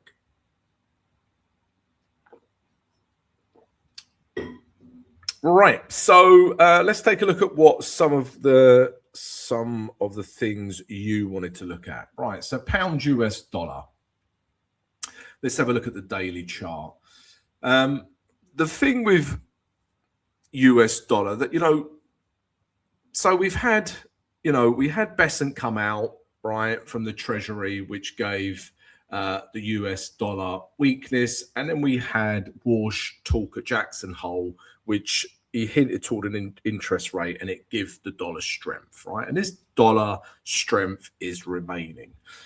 But from a technical point of view, guys, right, we're still in this uptrend and we're at a support level, right? So if anything, yeah, and just to show you it's a good support level, right, you can see all of this through here, right? Yeah, so if I got a bullish reaction at this level, I would actually be interested in buying pound US dollar, right? If we ended up with a candle that looks something like this, I'd be interested in buying it. And all I'd be aiming to do was potentially take it to the next resistance, which is here. So that's what I would be looking to do. I mean, there's lots of selling pressure, obviously, but it's against trend. I'm not in the business of going against trend. And we're at this support level now. So you've got to ask yourself, do you want to keep selling into that? So pound US dollar for me is not a trade as a result. You look like a UFC fighter. If only I could fight like a UFC fighter. Yeah, I think that's a compliment. Thank you. Right, what else are we looking at? So everyone's looking, so that's pound US dollar. And then lots of people wanted to look at gold. All right, so let's take a look at gold as well. I know the guys were talking about gold, and it's all about this level, right? Because what happens at this level determines daily trend, right? And as I've explained, if you're with daily trend, you know, that's half the battle, right? You've increased the probability of your trade, right? If you're fighting trend, it lowers the probability of your trade, right? So we are in an uptrend. It's as simple as that, right? We're getting higher lows, higher highs. And these lows are currently holding, right? So what happens today, right, could be really interesting. If we got a bullish candle at this point, I would be interested in buying gold, right? Whereas if we ended up with a bearish candle that looked like that, we have then had a structure break, right? And I would be looking at potentially gold sells, right? I'm not saying I would just start selling gold here, right? I would need for XYZ to set up. But daily trend is going to be determined at this level, right? Will we see that push off this level and daily trend uptrend remains, or will we see a break of this level and we get a daily structure break, right? So it's at a really pivotal level right now. Let's see what happens. If it is a bullish candle, I would be interested in buying this tomorrow. And then let's have a look exactly what I would look for after that, right? So let's say today finished like this, right? You've got H4 in a downtrend, right? Let's just say the daily finished like this, and I'm looking at the chart tomorrow. So there's not any real levels for me to trade from apart from this low, okay? And then if we looked at the H1, you can see structure is trying to build up, right? And then all I would ask myself is, where is the potential liquidity, right? So this would be a level I'd be interested in, see what happens at this level. If not, back down to these lows, right? I'd be interested at that level. And then all I'll do is wait to see what price does at those levels. If we get a bullish reaction, I'd be a buyer, right? So super simple, guys, right? It doesn't have to be super complicated. Right. What else do we want to look at? So that's gold, guys, right? And let's have a quick look at the dollar index as well while we're at it. Yeah, because obviously gold is against the dollar and pound US dollar. A lot of you guys are interested in that. Now, we are in a downtrend, okay? And we've clearly got a area of resistance here because this candle was bearish and we're starting to see sellers come in again. Obviously, I will base nothing on this candle, right? Because it hasn't finished falling. But if we get a bearish candle on the dollar index, that's looking like a continuation of US dollar weakness, right? So again, let's see how that plays out. But for today, there's no trade for me, right? The only US dollar pair I was interested in was US dollar Japanese yen buys. But, you know, we've had this big yen intervention and I'm not interested, right? But we was in this uptrend and we had this room to move into, right? On the weekly, yeah, you can see with US dollar Japanese yen, we're still in this uptrend, right? And we're just getting bullish, bullish, bottom wick, bullish, bullish. And all I was trying to do was to take it to this resistance level. But as you can see, when the yen starts doing that, I'm not interested, right? It just becomes too volatile, too untradeable. Right, what else are we looking at? Bashi trades 1 minute and 30 seconds. Okay, you're going to have more grey hair than me.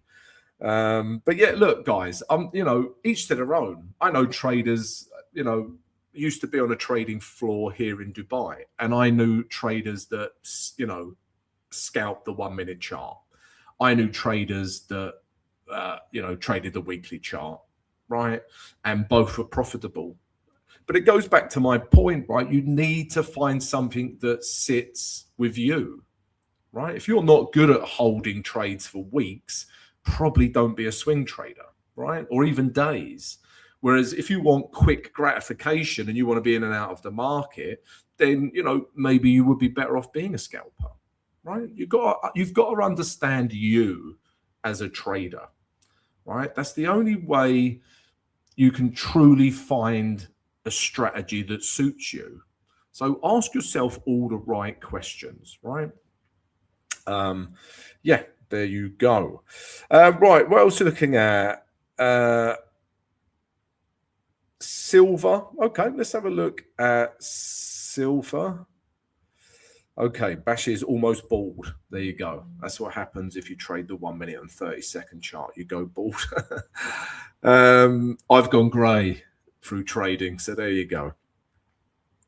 Right, silver. Let's have a little look at silver. We took a look at gold. Let's have a look at silver. And again, let's start with the daily chart. And interestingly, right, let's zoom out here. Again, there is that level there, but there's also these lows through here. Right, you can see that is the last swing low, right?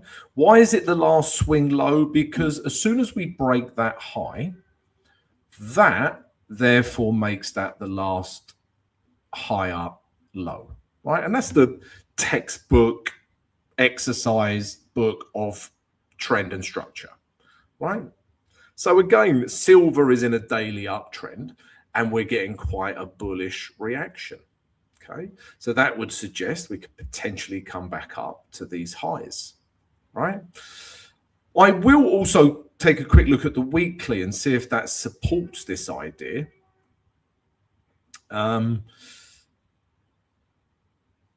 no, it wouldn't, right? Because weekly is in this downtrend, right? And we've got a bearish candle. So that would actually prevent me from buying silver, right? So I wouldn't be interested in buying silver for that reason. This weekly chart, big bearish candle, looks like we can take price down to these lows, right? If you just look at structure, if you look at candlesticks, right? That's what the weekly is looking like.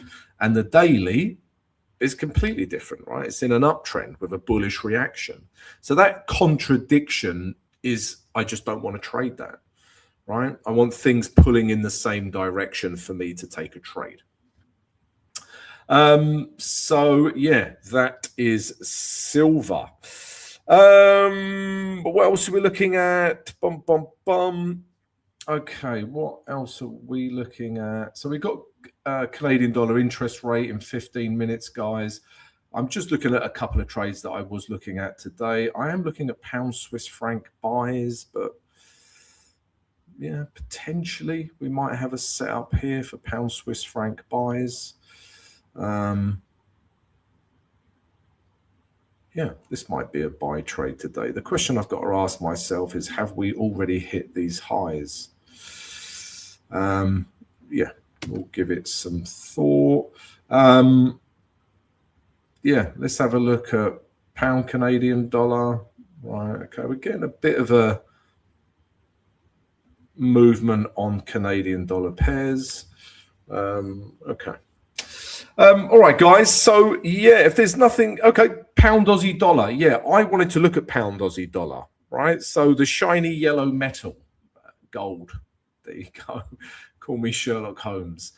Yeah, I wanted to sell pound Aussie dollar. Absolutely, right? This was in a daily downtrend.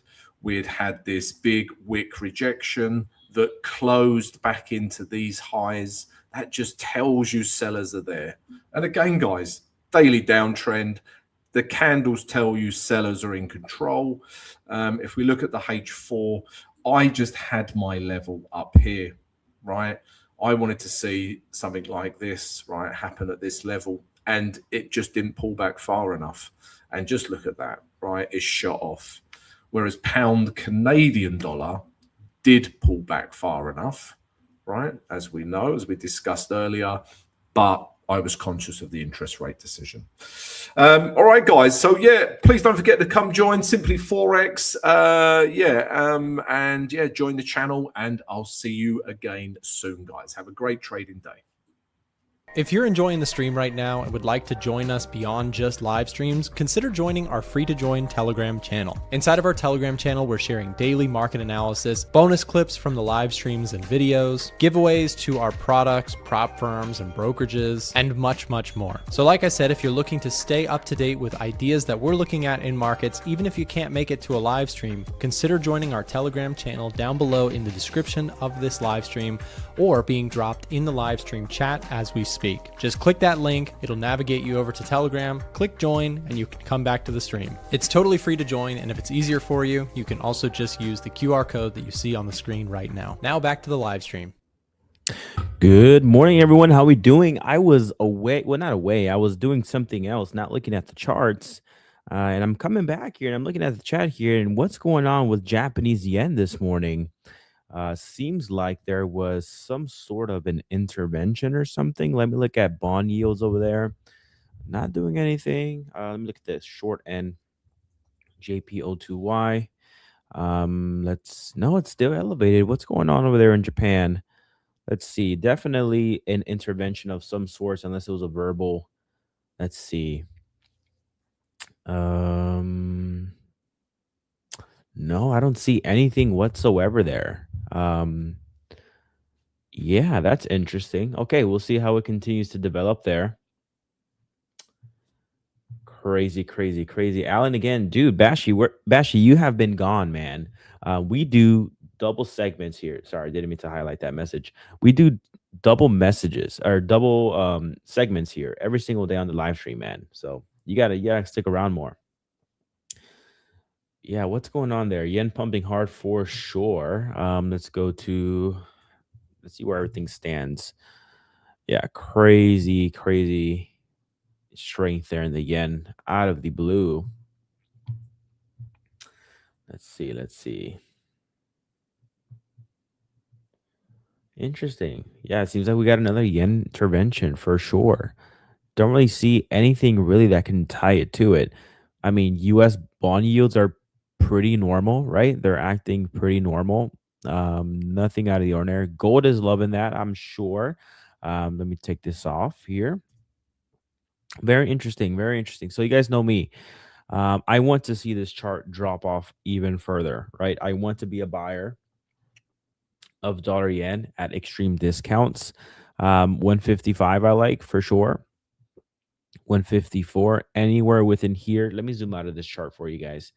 Anything within this green zone here that I have marked up, this to me is good value. I would be willing to go ahead and start accumulating some dollar yen, catch some appreciation, and catch some positive swaps.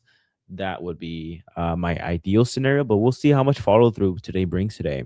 The market is starting to open up here today, so we do have some volatility kind of kicking in, and we'll see what's going on there. But that's definitely something to be mindful of. And if I were to make an assumption or to make a bet, I would think that there is some follow through with this today. we'll see. I have my friend Marco here joining me in a second too as well, so we'll go ahead and definitely talk that and cover that. But what's going on? Maybe the market's kind of front running a weaker NFP as well. Who knows? Who knows?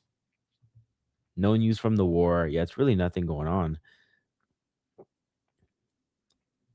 Is there a scenario where gold and USD move higher at the same time? Definitely. Yeah, we'll see. Kiwi's taking a hit down 1% today. Interesting. What's Kiwi's fundamentals looking like? I think they had some was it Kiwi or RBA? I'm pretty sure it was Kiwi yesterday that had some central bank talk as well. Maybe Japan trying to save the yen, because I've noticed price of goods here are increasing. Can't say in the fundamental side though. What's been happening is like a coordination between the US and Japan, right? So like they kind of have some objectives that really align with what they want. So for example, Japan wants higher rates, right? They want a stronger yen. It's really, really weak. And for that to happen, you would need to see more buying of Japanese bonds. Whereas the US is trying to sell or buy back some bonds to kind of pressure yields, right? And Japan is actually our number one customer of US bonds. So there's like an exchange where it kind of benefits both parties, where you can essentially have the US buy back Japan's bonds, some of their bonds that relieve some capital, and that will allow Japan to go ahead and buy back their bonds and, of course, strengthen the yen. So their incentives are definitely aligned there. That's kind of what Besson has hinted at before. That's what the market thinks. But I really don't know if that's happening right now. That I'm unsure of, but we'll see. But yeah, you can definitely have a world where Japan sells their US bonds, the treasury buys that back, especially if they're long duration stale bonds, the ones that they're looking to specifically target. Remember when Besant said that he was going to go from 2 to 4 billion, that he was going to specifically target the long dated stale bonds, right? The ones that are not actively traded anymore, kind of boosting that liquidity. So they could essentially have a situation where Japan sells those old bonds back to the US, right? The US would love that. And then they can take that money and reinvest it into their Japanese yen, their bonds, and all that good stuff, and cause USD JPY to head lower, thus strengthening the yen. So we'll see. Hopefully that made sense for you guys, and I articulated it decently. That's basically what's been going on here with the whole Japan US thing. They've been in coordination, they've been working together, so I wouldn't be surprised if that's the case. CAD rate decision in 10 minutes. Yeah, that's also going to be a big one there too. 8:45 here, so I'll be watching that one as well. Dollar CAD, let's looking at dollar CAD here, is rejecting that 38.2% retracement level. So again, it seems like this level of resistance is holding. We'll probably trend lower here. We'll see what happens with CAD interest rate. That's definitely going to instill some volatility. Again, right, you do have a world where this trends lower, but remember, we're barely at the 38.2, so we're not going to bet the farm on this trade here. You would wait for a 50 or a 61.8% retracement level. So that's what I'm looking at.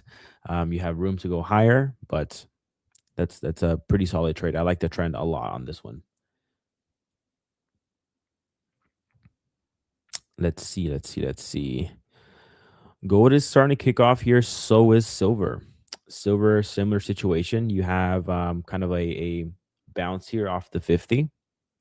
Get pretty close to that 50% retracement level, trading higher. So, yeah, looking quite good. What else do we have? Bitcoin here. I haven't really been too keen to trade it. I'm more monitoring it, if anything. I'm interested in selling Bitcoin, though. In fact, let me go ahead and look at Edge Finder. Let's go to top setups page. Bitcoin. It's bearish. Ooh. Okay. Bearish Bitcoin. You guys know me. I'm looking to sell somewhere within this level here. Why is it doing that? Oops. Sell within somewhere here. Stops above structure here around 85 or above, and then target the 200-day moving average. This will give me the chance to go ahead and catch some of the depreciation. And if it's still a bull market, then we can go ahead and stop out right here or take profits, as likely the bulls will take over. And if it's still a bear market, then you just, trail your stops even further, or trail your profit even further down, and you can capture a little bit more. So I like Bitcoin. It's getting a bearish reading. Let's wait for a pullback to see if we can somehow revisit this level here. Maybe we get like a double top formation and then trade it lower. I like that though. I do think that there's a world where Bitcoin kind of just stays within this range right here. This would be like a very basic, just range trade, mean reversion type thing. Let's see what else we can see. Oil here making some progress lower, but again, I definitely don't want to ignore the fact that we are above this bearish trend line. So definitely looking at that. We're definitely above this level here as a resistance as well. So we'll see what happens. If oil trades back into this level and it holds firm and continues higher, I'm concerned at that point, right? This is resistance turn support. You have the possibility of it staying elevated for an extended period of time.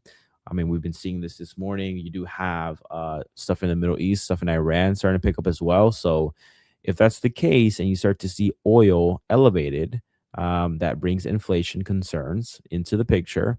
At that point, you start to question whether you want to go short the dollar, long gold, all that good stuff. But we'll see. Ballat says, I hope there's a world where Bitcoin goes to zero. Yeah. I think Bitcoin likely hits 50K sometime. I think that's a pretty solid, fair level, my personal opinion. 50K, basically kind of hitting this right here. Why do I keep clicking that one? This right here, this level, 50K. I think that's okay. And then we can trade higher from there. But we'll see. We'll see. Let's see. Yeah, man, dollar's getting beat up here today. Well, some of the dollar, not all of it. Euro dollar's holding flat. I like this one a lot as well. I'm in this position. I like euro dollar to the long side. If we start to see kind of the trend start to shift and change here, then I likely just trail my stops below structure. I would really like to see for this thing to continue moving higher and me to be more confident in the upward trend.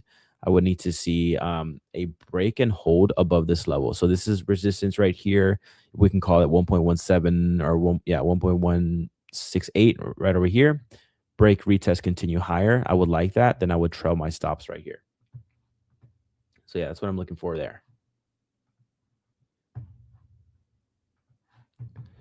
Let's see. Pound dollar looks quite well as well.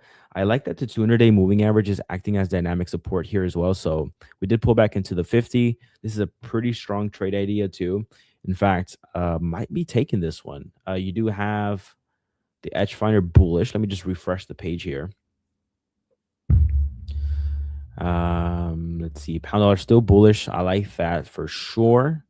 I might take that trade too, honestly. We'll see. I'll let you guys know. If you guys want to know whether I take the trades or not, I have a lot of ideas kind of right now. I have Aussie, well, not Aussie dollar. I need to pull back on that one, but euro dollar looks solid. Pound dollar looks solid. Dollar CAD looks solid. Interesting thing with the yen too, depending on like how deep of a retracement we get, maybe I get more active on the yen, dollar yen. If you guys want to know if I take the trades or not, alongside everyone else in the group, go ahead and just join the A1 Trading VIP Discord. You can get the signals. So I now do the signals on there. So we'll see. Things are starting to heat up though. So I'm definitely keen and interested to start getting more active. And of course, I'll share like my thoughts behind the trade, how I plan to manage it. I think that's very important too. Like for example, dollar CAD. If I end up taking this trade right here, I'm definitely going to be kind of like showing, the openness and the possibility of deeper retracements. And because of that, I need to risk a lot less. So I'll be doing that for sure. Who's in gold besides Josh? I'm not in gold right now, but I am watching it. I really need to see some follow through and like this to actually be real, right? I need to see oil continue lower and hold lower. Also yields as well, right? If they continue to kind of run hot, then I kind of stand back on gold. But you're starting to see some pressure there. Again, like the 2 and the 10-year yield are still elevated. They're still up there, right? Still gives me some concern, especially the 10. Like if you have a breakout in the 10, I'm like, all right. Like let's look at what the Fed's doing. CME Fed Watch tool.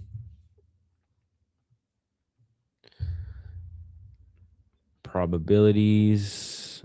Okay, we still have 2 hikes on the table. So you have basically a guaranteed hike in September and then one more in December, and you hold from there. So we'll see.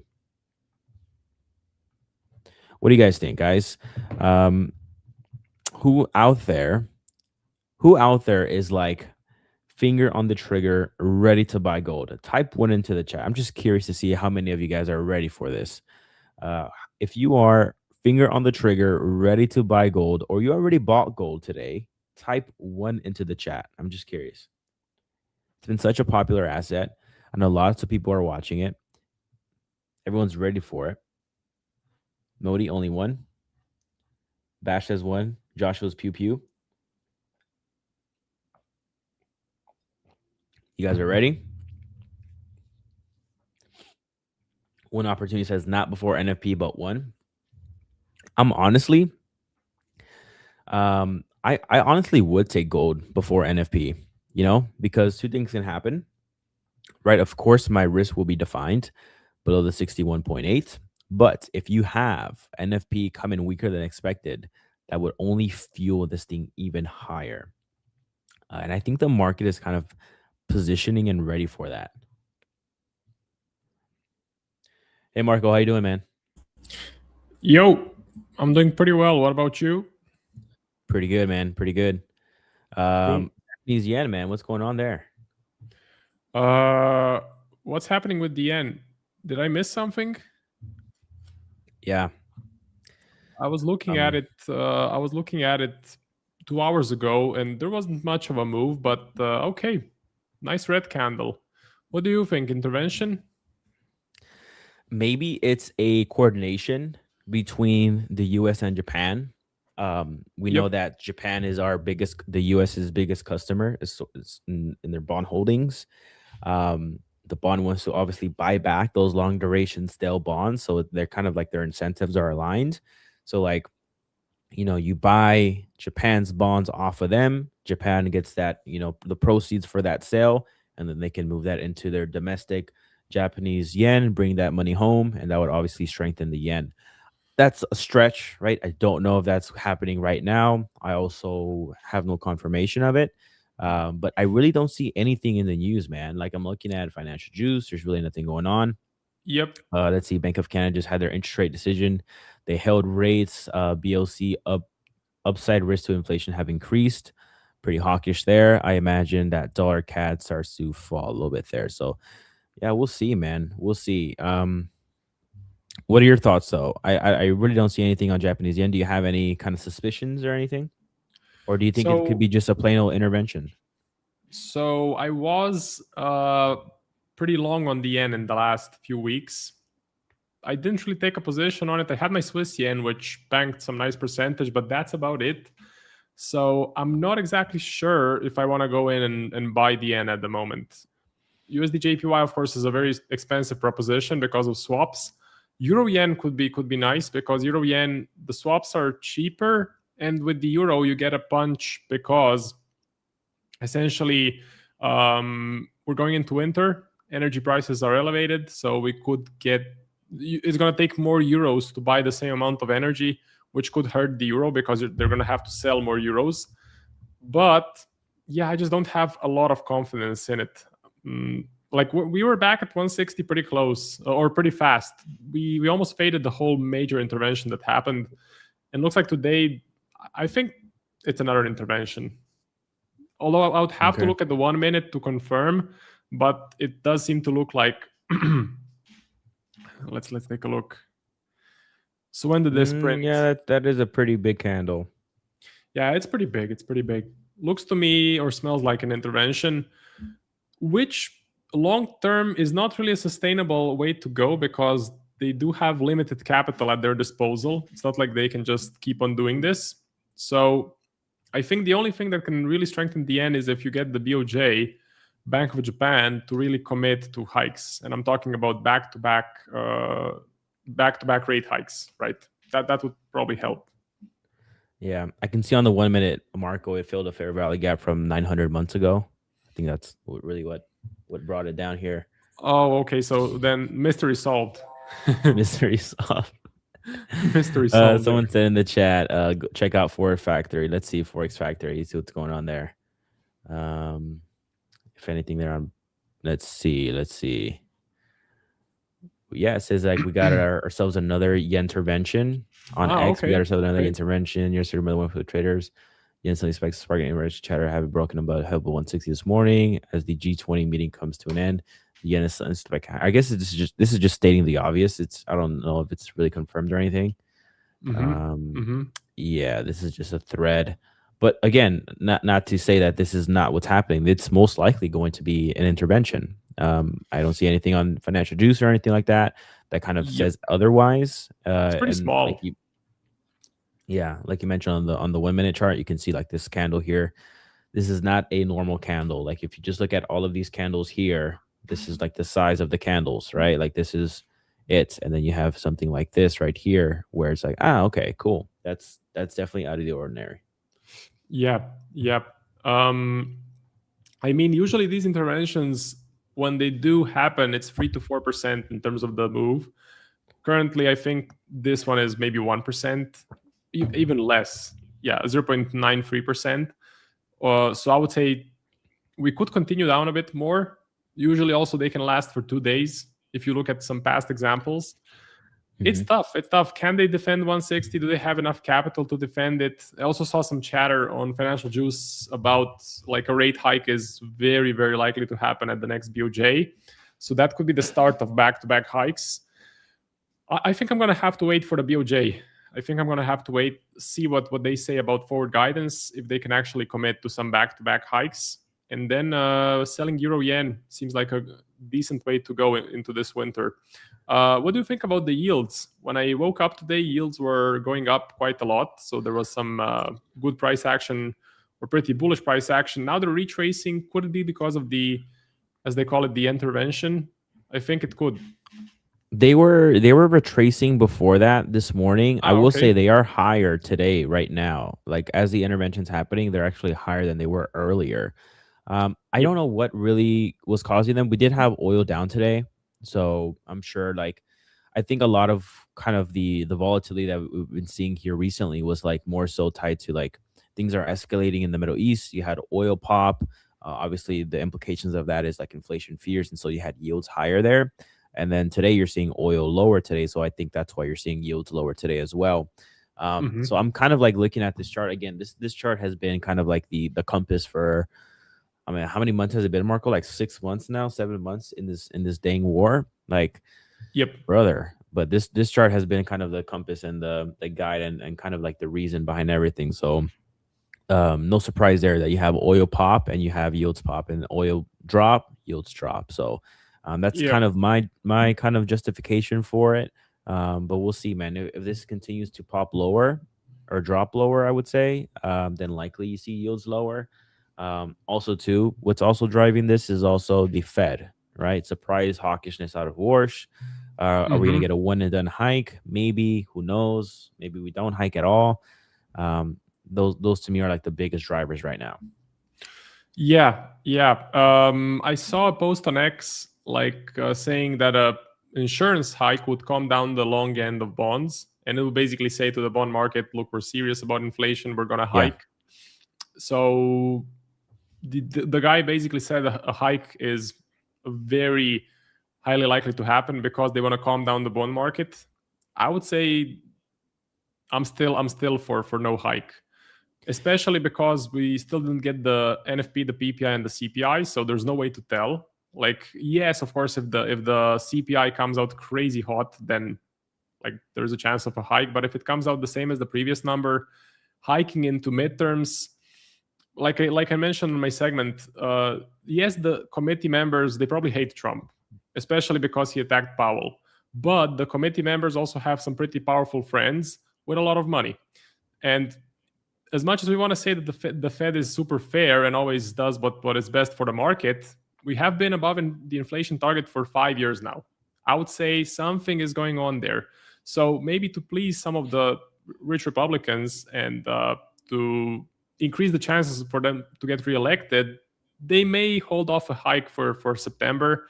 That's what we have seen in the past. I would say if you look at the Fed, they are humans at the end of the day. They're biased, and that inflation print is key. If inflation comes in 3.4%, maybe even 3.5, I don't see a reason for a hike. Yeah, man, the internal dynamics between what's going on with the Fed, very, very tricky. I will say I do agree with what you read there. Like if they do an insurance hike, that could be an effective way to go ahead and say to the bond market, hey, look, we're being responsible here. I definitely think that's the case because they've tried everything verbal, Marco. Like they've tried to Yep. talk it down verbally. It doesn't Yep. freaking work. The market calls bluff and just chugs higher as far as yields go whenever they try that approach. So I think that a rate hike, an insurance rate hike, could be like possible. I mean, that's what CME Fed Watch is saying, of course. Um, that's kind of what I think. But I mean, again, me too. I'm thinking like, depending on what you see Friday as well, that can really start to shift things. If you see another round of weakening NFP data, then the justification for a rate hike comes down a little bit. Like, but if you have a Yep. strong jobs market, then they can rate hike responsibly. So that also changes things too. So that's what I'm watching for as well. Yep. And also, like, I got taken out of gold, so I'm Nick is experiencing the same thing as me. We just cannot seem to get a good entry on gold, and now it's bouncing up. So I got taken out by a couple of pips, and now it's up. So that's a bit tough to see, but I'm one position less for my dollar short exposure.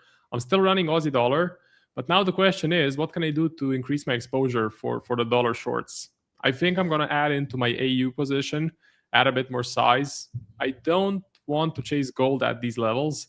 And it kind of, the debasement trade, we need to see another confirmation for the debasement trade. I think we need to see the treasury come back in with something, some sort of a new tool to lower the long end yield.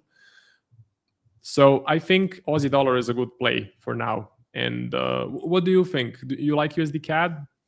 Yeah, I was actually gonna say I like USD CAD here, especially after their Bank of Canada decision. Okay. They kind of came out a little bit hawkish there. So that right there, Mhm. like let's assume here that we have a weak NFP print this Friday. That would be dollar bearish, matching with a hawkish Bank of Canada. That would really help this trade Yep. go even lower. You're rejecting this resistance level. You're also rejecting the 38.2% as well. So I actually do like this Mhm. trade a lot. Actually, that's a way I may like express that idea. Euro dollar too. I like it a lot. It's same kind of situation, right? You have the 38.2% holding quite nicely. I really need to see us hold above the 200-day moving average though before I do anything. I would need to see a break retest and then kind of hold it up there before I continue adding to the position because I'm still on it on my live account. So it's still fine. So that's kind of how I would express it. I think dollar CAD will probably be my favorite way to express it. Aussie dollar, I mean, look at this relative strength, man. Like the dollar has been pretty strong here recent days, but yet Aussie dollar is still holding its ground there too. So that one's a very, very strong currency nonetheless. And there's a lot of options too. Pound dollar too. Like pound dollar is holding up the 50% retracement level. You have the 200-day SMA acting as dynamic support. I mean, there's a lot of different ways you can express this. So I think I will get active a little bit. Okay. And have you seen the NZD? We had the RBNZ meeting. NZD basically for the viewers is a currency that has like 4 rate hikes priced in, or maybe even more. And we finally, after me taking 2 losses, we finally got the RBNZ to pivot a bit, and we finally got some dovishness out of the RBNZ, which was bearish for the NZD. So my Aussie NZD is doing nicely. There was a big move up today on Aussie NZD. But what do you think about the New Zealand dollar? Have you seen the situation? I did some research into it, and if you compare the July meeting to the meeting that happened this morning, there's a definite pivot to a more hawkish stance, or sorry, more dovish stance, because in July they talked only about inflation being high, and now they mentioned the unemployment is at 5.6%. The growth is not that great. We can't really hike so much, which caused this move that you see today. Yeah, like not every central bank has a dual mandate, but that's not to say that they don't pay attention to labor market, right? Like they're not going to just completely ignore it. With that unemployment rate getting very up there on Kiwi dollar, that like even if they want to be, I think what you're trying to say here, Marco, is like even if they want to be hawkish, they kind of can't, right? If growth is Yep. slowing, unemployment rate shooting higher, they kind of can't be hawkish, right? They have to be very selective and careful with that. So that's definitely what was said yesterday, last night, my time, RBNZ, huge monster drop there. One can say this is a buyable dip. I don't know. Kiwi dollar, man. Like when I trade Kiwi, I don't have fun. Like I really don't, because this thing like really Mhm. chops around so much. Like you could see this right here, you could see this right here. Like it chops around so much. I'm not the biggest fan, but I think a really good idea, which I think you're in this trade, right, Marco? Aussie Kiwi. Yep. Yeah, I mean, dude, congratulations. That's like a monster run up right there. Like that's Uh, GG. That's pretty good. The question is, should I take profit here or not? I would say I'm gonna hold it, because the main bet behind this is the election for the New Zealand, which is coming in November, and the current winner, which is priced into Polymarket, is the Labour Party, and the Labour Party is all about lowering the unemployment rate, which is dovish. So if they win, if the Labour Party wins, an immediate repricing is probably going to happen. That is bearish for the New Zealand dollar. Not financial advice, but like you have price right here. Like this is a clear level of resistance. If you just break above it, then I would just trail right here. And then if it gets stopped out, you're still getting filled out near the high, you know. And if it continues higher, then you can just keep milking this thing higher. That's kind of what I would do. But I mean, this is a really solid runner too. So Yep. That's pretty good. If we do break the highs and if we retest that swing low, is going to be a great level to trail the stop loss. What else do you like for today? Do you have anything specific? Yeah, one more thing before I head out here. Bitcoin, man. Bitcoin, I like it. Mhm. I think that Okay. I think there's a possibility that you can have the upward trend and the downward trend play out. And what I mean by that is like this. If you're a bear, you're saying that there will be a reaction to this level of resistance and you trade lower, obviously. If you're a bull, you would want a pullback in this market to then ultimately trade it higher. So what I would do is if I can get price to creep up a little bit near this area, I would like to short it into the 61.8. That way, if the bulls are still in play, they can have their run and take it higher, but at least I can target 200-day moving average.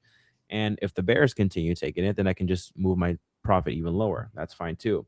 What I like about this is that the edge finder now is bearish on Bitcoin. So where are you? It's bearish on Bitcoin. So that gives me that confirmation. I just would like some kind of a pullback into this level and really solidify this level as resistance right here. That'll present like a double top type situation. And then I can trade it lower. That's how I would play it. This is, to me, this would be like, if I get it, if I get it. If I don't, I don't. I'm not an expert in Bitcoin, so that's why I take that approach. So that's what I would look for. Yeah, makes sense. I'm staying away from Bitcoin at the moment. It's too tough for my taste. But so Forex is my main focus at the moment. But that's not a bad plan right there. Yeah, I like it, man. But Marco, I'm gonna pivot out here. I have wifey's texting me. I don't know what's going on, but I'll go ahead and pivot out here. I'll see you tomorrow. Happy Wednesday, Sure. And we'll see what the volatility brings, man. We'll see what happens with Japanese yen and the metals if they start to turn around for sure. Absolutely. So see you tomorrow, and have a great rest of the day. All right, man. Take it easy. Bye-bye. See you. Goodbye. So let's look at the yen a bit more. Let's look at the yen, USD JPY. Seems to me that this possible intervention move is getting faded or starting to get faded. Still nothing on here. As far as market moving, we just have the stuff from August 31st. Canadian swap market, 75% chance of a BOC rate hike this year. Okay, so hikes are going up, or a chance of a hike is going up. USD CAD, not a bad way to go. Not a bad way to go, USD CAD. It was one of my picks. Yesterday, there was a big fat blue candle, so I removed it from the watch list. But now it's starting to improve a bit. So I don't mind. I don't mind selling USD CAD. Again, I got taken out of gold, as you can see here, by just a couple of pips. Now it's up. It's up a lot. So and this is pretty rough to watch, but part of the game. That's trading. What did we hit? In terms of the low, 4282. Where was my stop loss? 4288 was the stop loss. Yeah, it's fine. It's fine. So I still have AU. I'm running Aussie NZD, which is doing really, really well. But AU is not bad. I may want to get in AU one more time. So add on more risk. I'm still sticking to my analysis. I'm still sticking to a neutral Fed. I'm still sticking to a Fed that keeps the rates the same, right? Bash says, welcome to trading, Marco. This is not my first time. As they say, this is not my first rodeo. First time it happens, second time it happens, it's rough. But now I'm just like part of the game. I have 2 trades running. I'm looking to take more positions. So no biggie, no biggie. By the way, they caught the killer of Tupac, if you didn't catch that. So if you're following that, I think he got convicted.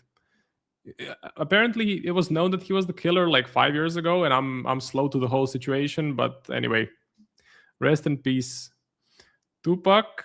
But let's continue with the stuff that you actually want to hear about. Long end down on the day.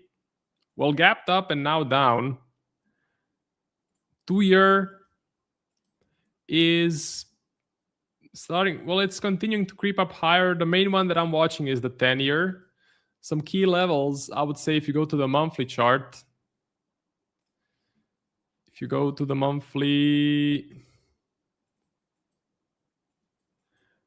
right there, okay? So 5% is the key level. As long as we can stay inside of this box, let me remove this, doesn't make much sense to have these lines. As long as we can stay inside of this box, it's fine. It's not a massive issue. If we break 5% and we continue grinding up, that's going to be a problem. That's why some people are thinking that the Fed does sort of an insurance hike where they hike just to calm the bond market and like say to the bond market, look, we know inflation is high. We're going to take care of it. We're going to try and lower it. I would say that's not going to happen, but that's why the markets exist. Some people think it's going to happen. Some people think it's not going to happen. Otherwise, we would all be buyers or we would all be sellers. Bashi says, how is DXY looking now? Let's see, DXY. The VIX is down, which means the S&P is up, right? Yeah, a little bit. So DXY is down on the day. Personally, I'm thinking this whole move is very easy to retrace. You had the initial reaction from the Warsh speech, where Warsh was hawkish, if you remember, right? So Warsh was hawkish. Or sorry, no, this was the initial move, and then this was the hawkish Warsh. So it made the markets panic. It made the markets go into risk off. It made the markets become hawkish. So I think we can fade this. If the Fed does not hike rates, I think this gets faded, which means you get a move like this. Okay, not now, but on the 16th. So here, by which we can already be a lot lower, right? Depending on how the NFP, CPI, and PPI come out, we could be a lot lower. Wait, what? Explain, Marco. Yes, that's old news. He told himself like a dummy. Well, I think more downside. Yeah, apparently he told himself like the killer told himself a few years ago, and now he's actually convicted. So I'm slow to the situation. If you want to monitor it, you can go on X. But personally, my best advice would be never create an X account unless you want to have a list of traders. So the only use case for X or Twitter that is going to improve your life is if you go on there, create an account, and you create a list of all of the reputable traders that you can follow. Then basically you just focus on the list and just on the tweets from the traders. For me, I sometimes go on the For You page and then I waste a few minutes or maybe even more on brain rot. So it's a trade-off. It's a trade-off. The app, it definitely sucks. Instagram sucks. TikTok sucks. X sucks. YouTube is the only one that's actually kind of useful, but now with the short form, they are starting to do brain rot as well. I think more downside, 98, 97. I think so as well. I think 98 is likely. I have X, but only for trading. I follow a Croatian hitman named Marco. Stocks. My VLO is continuing to trend up, so this one is pretty good trade right there. Running 6R. So the rule here is to use a trailing stop loss, and I'm going to close this position if the price closes below the 10 EMA. That's basically the rule. I also have PSNL, which has slowed down a bit. We need another catalyst, I'm guessing. This is just a very simple strategy of buying breakouts on individual stocks. I have assembled my list, and now I'm looking to take some breakouts. The first rule, though, with the strategy, the SPY, okay? The SPY needs to be above the 50, the 20, and the 10 EMA. That is the first rule. Currently, it's in between. So I cannot take more entries. I can only trail or manage the running positions. If I want to take new entries, the price needs to be above the EMAs. Preferably, the EMAs need to be curving up. Something like this. So the perfect environment for taking breakouts was this. See? I do want to mention also the sponsor of today's show. If you're looking to get funded, do take a look at Ola Prime. Ola Prime. You can get 20% off with A1 Live. That's the code. Okay, Ola Prime, 20% off A1 Live. With Ola Prime, one cool thing, they don't have a consistency rule. And if you are a swing trader, you know about it. And you know it sucks. So there's no consistency rule on some account types with Ola Prime, which means for swing traders, it's a pretty friendly prop firm. Consistency rule basically tells you most of your winning days need to be of a same amount. For swing trading, that's almost impossible because the main thesis, the main edge is having small winners, small losses, big winners. So the outlier days are what makes the bread. If you look at my stock picking, like, yes, this is running 6-to-1 Yes, PSNL is running 3.8-to-1. But guess what? I took like 6 losses before these two trades. Of course, in the long end, it pays off because the winners are very big. But you have to take a lot of losses to take these winners as well. Joshua says, I actually like consistency rules. If you have a high win rate and a low reward to risk, then it could make sense. For me personally, it's very hard. So take a look at Ola Prime. Check out their Trustpilot. Always, whatever you're buying on the internet, look at the reviews. Trustpilot is your best friend. Discords, join some Discords, talk to other traders, see what they think. So yeah, 20% off. The code is A1 Live, and the links are all over the place. You can find it in the comments, on the screen, or in the description. I'm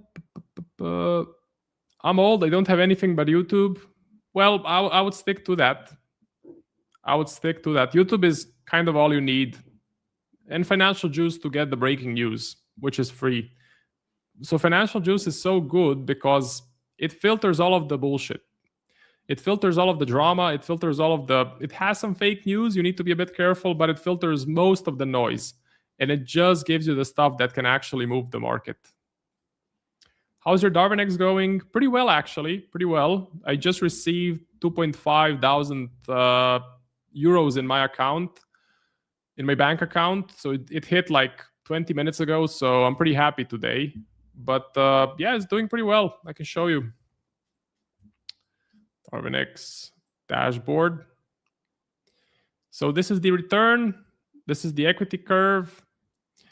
September is plus 0.98. August was plus 2.73. And I have 231,000 euros under management. So yeah, I'm trying to stack some payouts. So far, it's going pretty well. The main goal is to cross 1 million in funding to attract some actual investor capital. And kind of when I can really focus on it or pay the bills with trading, I think you need to cross, well, maybe actually 1 million would be enough in Croatia to pay all of the bills and actually live off of trading. Because for now, at the moment, like, yes, most months are pretty good, but if I have a losing month or a break-even month, yeah, you know, the bills keep coming. So I need to have a side income to take care of the necessary expenses. Marco, I remember how you told me about track record in my FX book long ago. Yeah, I do have a MyFX book. I think my username is Marco's Journey on MyFX book, but unfortunately I switched brokers from IC Markets. I switched to Interactive Brokers so that I can trade stocks, and MyFX book does not support Interactive Brokers. So yeah, that track record is done, but now I can show you my statements from Interactive Brokers, because there's like a section where you can measure your performance. So I'm going to use that in the future. Proud of you. He's all institutional now. I taught you well. Well, Joshua, you are the best mentor at the end of the day. But thank you for the feedback. I just done my first year's track record, doing second year now. Awesome. Are you doing a MyFX book or something different? I have ran out of time. Let me see. Do we have someone coming on after me? Let me take a look. Nope, that's about it for Wednesday. Okay, tomorrow there's Tiger coming on after me. So I'm going to wrap up the stream here. Do a quick summary so that you know the most important things from today. I got taken out of gold. I'm not looking to re-enter at the moment. And yes, I'm pissed about it because I got taken out by a couple of points. Aussie dollar, I'm still in, doing great. Aussie NZD doing amazing. I'm looking to maybe sell the euro yen to get in on some yen strength and euro weakness, potentially the next position, and you get the diversification where you move away from the dollar. So that's about it. Thank you for watching. You can catch me again tomorrow, and good luck. See you. Have you ever wondered how you could find more trades like this gold runner, or the S&P 500 breaking out to all-time highs, or this sell-off in dollar Swiss franc, which was a clean short opportunity? Well, all of these charts shared one major thing in common. They all had powerful macro fundamental catalysts driving price decisively in one direction, presenting a really strong trading opportunity. Hi, my name is Nick. I'm a 10-year trading veteran and the founder of A1 Trading, where we build market scanning software that help traders to track macro fundamentals, crowd sentiment, and the commitment of traders' data to best understand where institutions are moving their money. Our tools automate everything from studying jobs market data, inflation statistics, and economic growth metrics, bringing it all together into a scorecard or rubric that helps to spot better potential trading opportunities through our insights offered by the tools. So if you're looking to access our tools, stream viewers get extra discounts, and we're currently offering payment plans as an option for those who would like to split up the cost of our tools into a couple monthly payments. Alternatively, we also offer a free Edge Finder tutorial course, as well as fundamental macro course that can help you to learn the concepts behind the tools. Scan this QR code that you see on the screen right now to be connected with a real person from our support team. We have helped thousands of traders level up their trading through insights, dashboards, and automation. And we are passionate about this subject because having the right tools that hedge funds and proprietary firms keep locked in key is a powerful game changer for the average everyday retail trader. To explore our products, payment plans, and just to find out more and speak to a real person about this, scan the QR code that you see on your screen right now. Alternatively, the link can be found in the live stream chat or in the description of the live stream. On our website, you can find a collection of both free and premium trading tools that our team has put together to help traders take their trading to the next level. Well, you might be wondering, how can your tools help me? Well, whether you're a swing trader or a day trader, our tools are meant to help traders traders of all different levels of skill, time frame, and traders that trade Forex, commodities, indices, stocks, etc. At the core of it is automation, simplicity, and bringing it all into a one-stop shop for you to scan markets more efficiently and build a curated watch list of potential trade ideas. So regardless of what you trade, we hope that our website helps you in some way. And if you have any questions, feel free to contact us using the contact button in the top right or the live chat feature available on our website. We also offer free courses on fundamental and technical analysis on our website, as well as a range of free tools like, for example, our risk calculators that can help traders to level up their trading without paying a dime. Our goal is that our tools and site help you in some small way, and we wish you the very best in your trading journey. Thanks for listening.